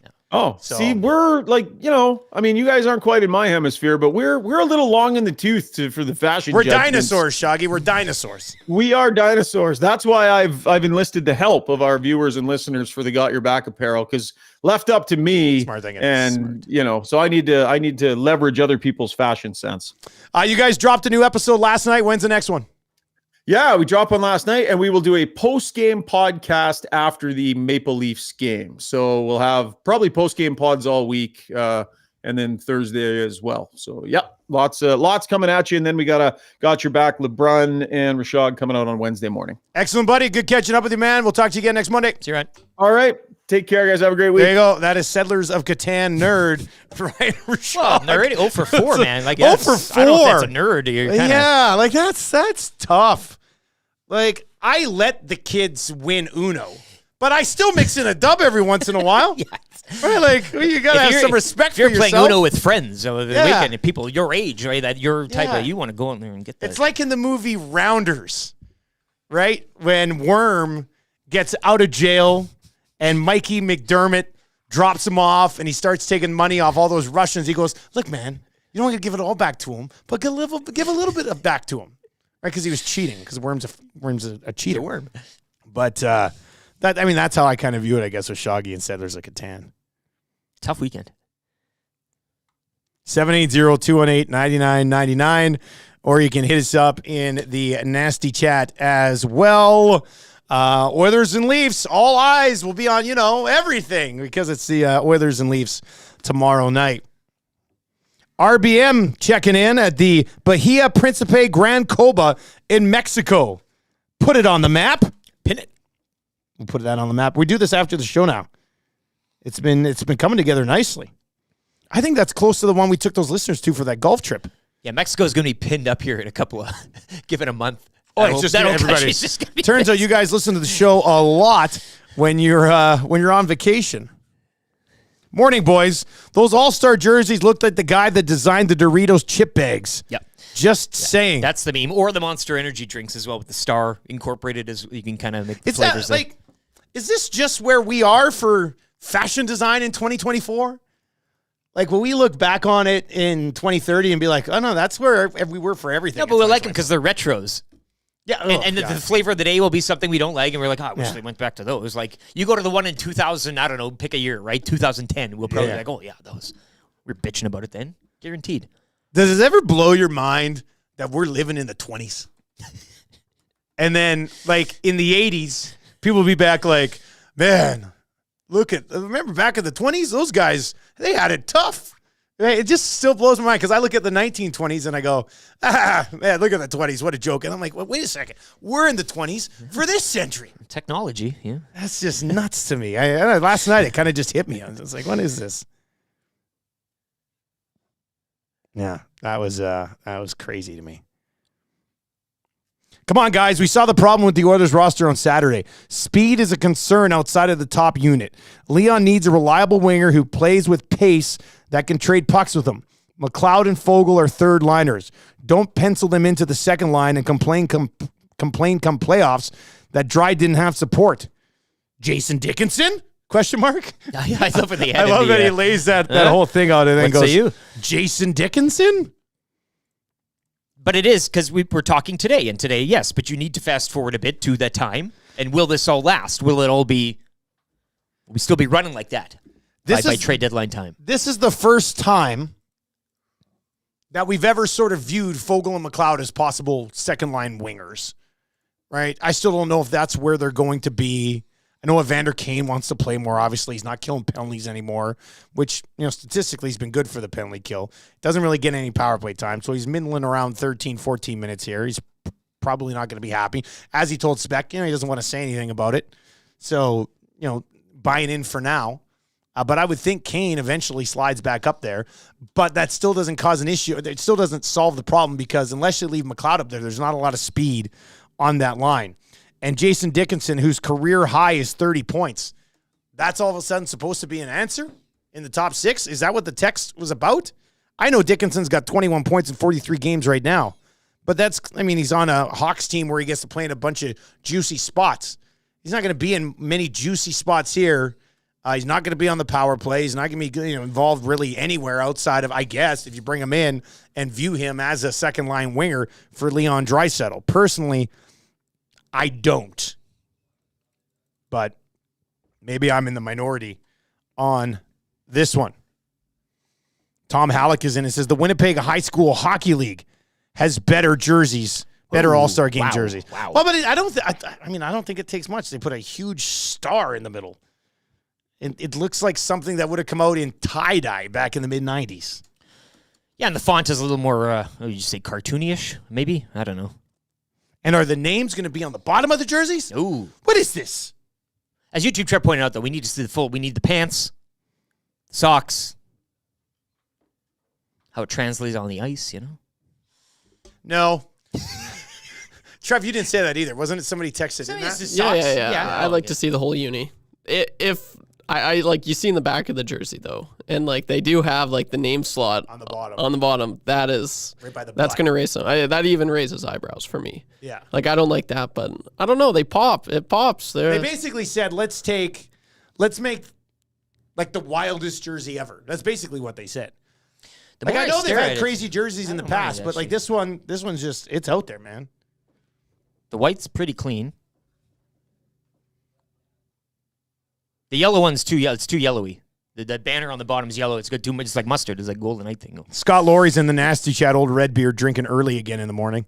Says, okay, I like the jerseys. I think when you get them on the ice, the full kit, it's going to be great. Need the full kit. The only way you salvage this kit, and by the way, stop using soccer terms for hockey jerseys. The only way you salvage the full kit is if they're rolling out with retro brown pants and retro brown gloves. This is the heritage. Phrase, put on a jacket. Look at him go. Unbelievable, this guy. He ran here. Phrase just walked in. He's on the hangout today. He doesn't even have a bloody jacket on. And he's a father figure. It's a shacket. Oh, one of the boys was telling me about a shacket over the weekend. That's okay. I thought it was a sweater. Yeah. Freight's basically just wearing a flannel shirt. Look at those jeans, eh? God, and that toque just pops. He's a distinguished man. Dan Ralph has this in. Did you see this? Hearing that defensive back Luches Purifoy has signed a 1-year extension with the Edmonton Elks. Bring back the mask. He was to become an FA next month. Purifoy had 49 tackles, 3 interceptions, 2 returned for tutties. Tied for the CFL lead. He's 31, enters second season in the Elks, and 8th in the CFL. I like this move. A steadying veteran presence back there again to lock it down with the otherwise youngish secondary. Well, Purifoy was a guy that they moved around too, right? They could play him in the secondary. He could be their safety, or they could play him down in the weak side linebacker spot as well. So, yeah, that's interesting. That's good news. Good. That's good news. Luches Purifoy signing a 1-year extension, according to Dan Ralph. Jack Michaels, by the way, voice of the Edmonton Oilers, with this tweet about 34 minutes ago. In the last 100 years, only one NHL coach can match Chris Knobloch's start. Bep Gittolin, who took over the defending Stanley Cup champion Boston Bruins and went 26 down the stretch in 1973. Who does Chris Knobloch think he is? Bep Gittolin? Bep. What's that even short? Is that long form? Do they call him B? I just hope that's his real name. Bocephus? Is that what? Let's see here. Bep. Oh, Armand. Armand Bep. There we go. Passed away in 2008. Armand. 5'8", $175. Left winger with the Chicago Blackhawks and the Boston Bruins and the Detroit Red Wings. Ended up becoming the coach and now is in Chris Knobloch company. That's quite something. All right, let's get into the wrap for William Huff. If you want your place to look as good as ours and our hangout studio and our main office, get it done with Bruce and his team over at William Huff. Visit their website, williamhuff.com. Go over, check it out. I mean, from a marketing perspective, they got a bunch of different ways to make your company look legit. This is not me at 2 a.m. printing out a banner for the Nasty Bash with the new AST logo and then taping it all together. It works, but I mean, you want to do the I mean, it's easier to let just the pros do it. It's easier to just email Bruce. Just go to williamhuff.com. They've been doing it since 72. They are studs. They're the CJ Stroud of the rap game. Mention the dream team. What'd you learn on the show today, buddy? Well, obviously on a Monday, we learned a lot of things. We knew Riley wasn't paying attention over the weekend. Another Monday morning loss. Rams Nation out there just collecting L's as it goes. For me, I know Davaris Daniels extending with the Argonauts, Luches Purifoy remaining with the Elks. But to me, it was learning the song because Friday I was not here to we had a little bit of a sneak preview from the new Bouchard goal song or hybrid Oilers win song or whatever you want to call it. So I kind of learned of that song today as well. And Bep.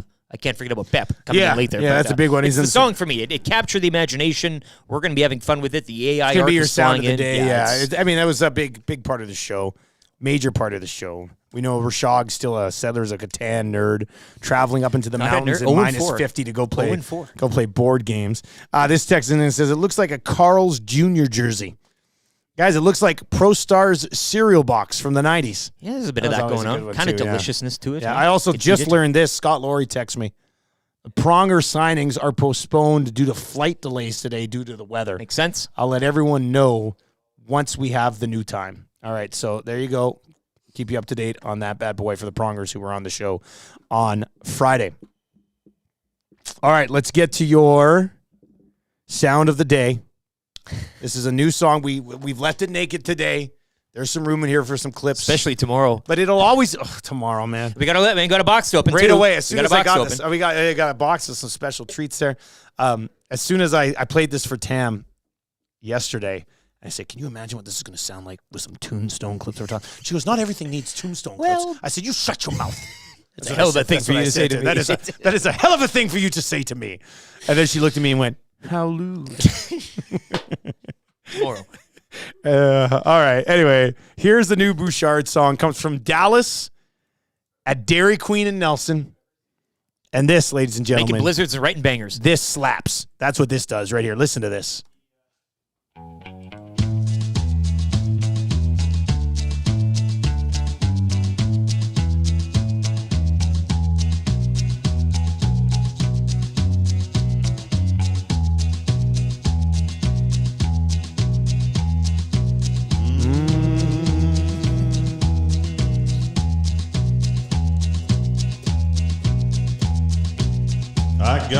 big shot off this stick of mine. I keep those lanes wide open all the time. Drysidle setting up shop, McDavid's flying. I'll hit the twine when I walk the line.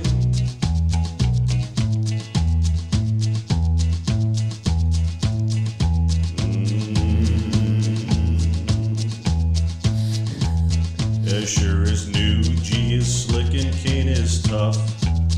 We're going all the way this year, enough is enough. And we can play 'em straight or we can play 'em rough. I'm feeling fine when I walk the line.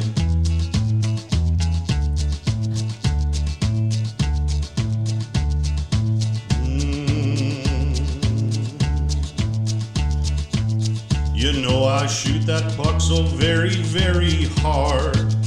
The name on the back of my jersey says Bouchard.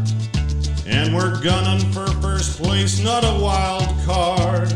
I'll hit the twine when I walk the line.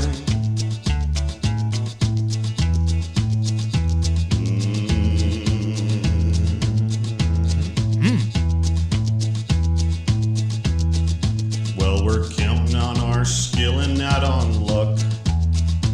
And it's gonna get real when they drop that puck. And we won't be done until we hoist the cup. I'll hit the twine when I walk the line.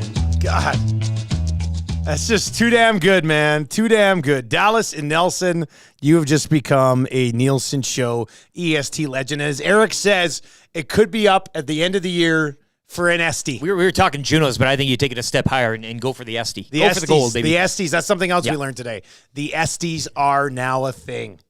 What do you figure? SDs late November? The SDs! I want to win an SD.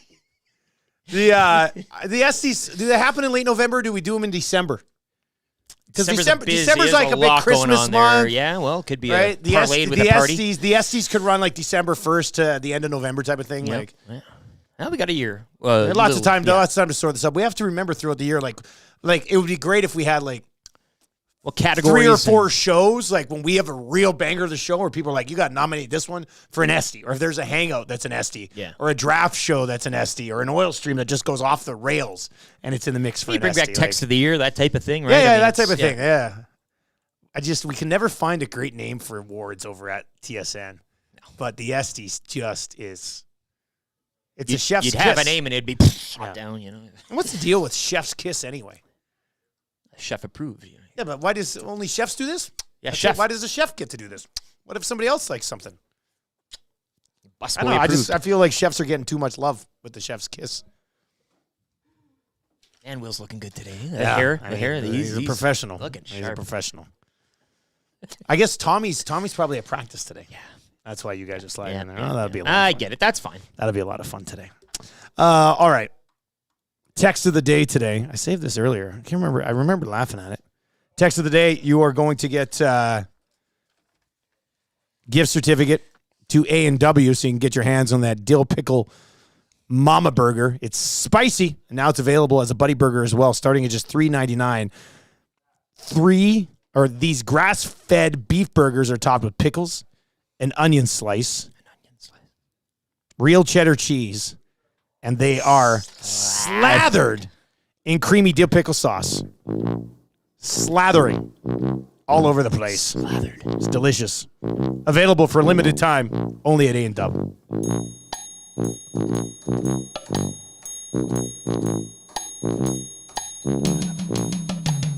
All right, if you have been watching today and you've not yet hammered that thumbs up, or you have not yet subscribed, so many of you just watched the show and have not subscribed just yet. You hear subscribe, you think you have to pay. Yeah, no, it's free. No. Subscribe for free. That's what I would do. Subscribe to free. That's why I'm subscribed to Winnipeg Sports Talk. It's free. It's free. So, yeah, subscribe today. If you want to be notified when our shows are starting, turn on your notifications. If you don't, then don't turn them on. Turn them on. Make sure autoplay is on, though, because that's going to take you right on over to the Hangout, which is coming up. What are you watching tonight, LTE? Well, Bills this afternoon, it's a my big man. game. They're still digging out. Like the whole thing. Like the Steelers are in town, so they'll play this game regardless, and it's going to be fun to watch, even from a neutral's point of view. But yeah, Steelers Bills this afternoon. A little bit of it's nice to it's nice. It's almost nice they did this because you get the doubleheader each day now, right? We'll I'll Monday take game, 3 straight you have that doubleheaders. lone Monday Eagles Bucks. You're like, yeah, what the hell's going on here? But this is a nice day to kind of another day of coldness. So if you have the ability to work from home or whatever, tuck into a couple of games, as well as you mentioned earlier, a full slate of NHL action beginning later this morning into the afternoon and the evening. 10 o'clock the first game. Yeah, 10 games today, and Raptors as well back on the court today, and NBA action tonight against the Celtics. So lots of stuff. All right, the hangout is coming up here. Shout out one more time to Dallas and Nelson. Absolutely nailed it, buddy. You've created an instant classic here at the Nielson Show. I can't wait to spice it up a little bit just for fun, but that original absolutely bangs. The hangout's coming up. Turn on autoplay. It'll take you right on over. Our man Will Fraser is in today with Maddie Iwanek, and then YouTube Trev will be in for a bit. Lieutenant Eric will be in for a bit today, as well as Tommy's down at practice. And Tommy will join us on an oil stream a little bit later on to let you know what happened today down at the rink as the Oilers get ready for the Toronto Maple Leafs. Fun show today. Nice way to start the week. Thank you to Dregs. Thank you to Rishaug. Thank you to Mike Tanier. Thank you to all of our wonderful sponsors. For YouTube Trev and Lieutenant Eric, who already took off, I am Dustin Nielson. Stick around for the hangout. Tell your friends about Edmonton Sports Talk. Take it easy.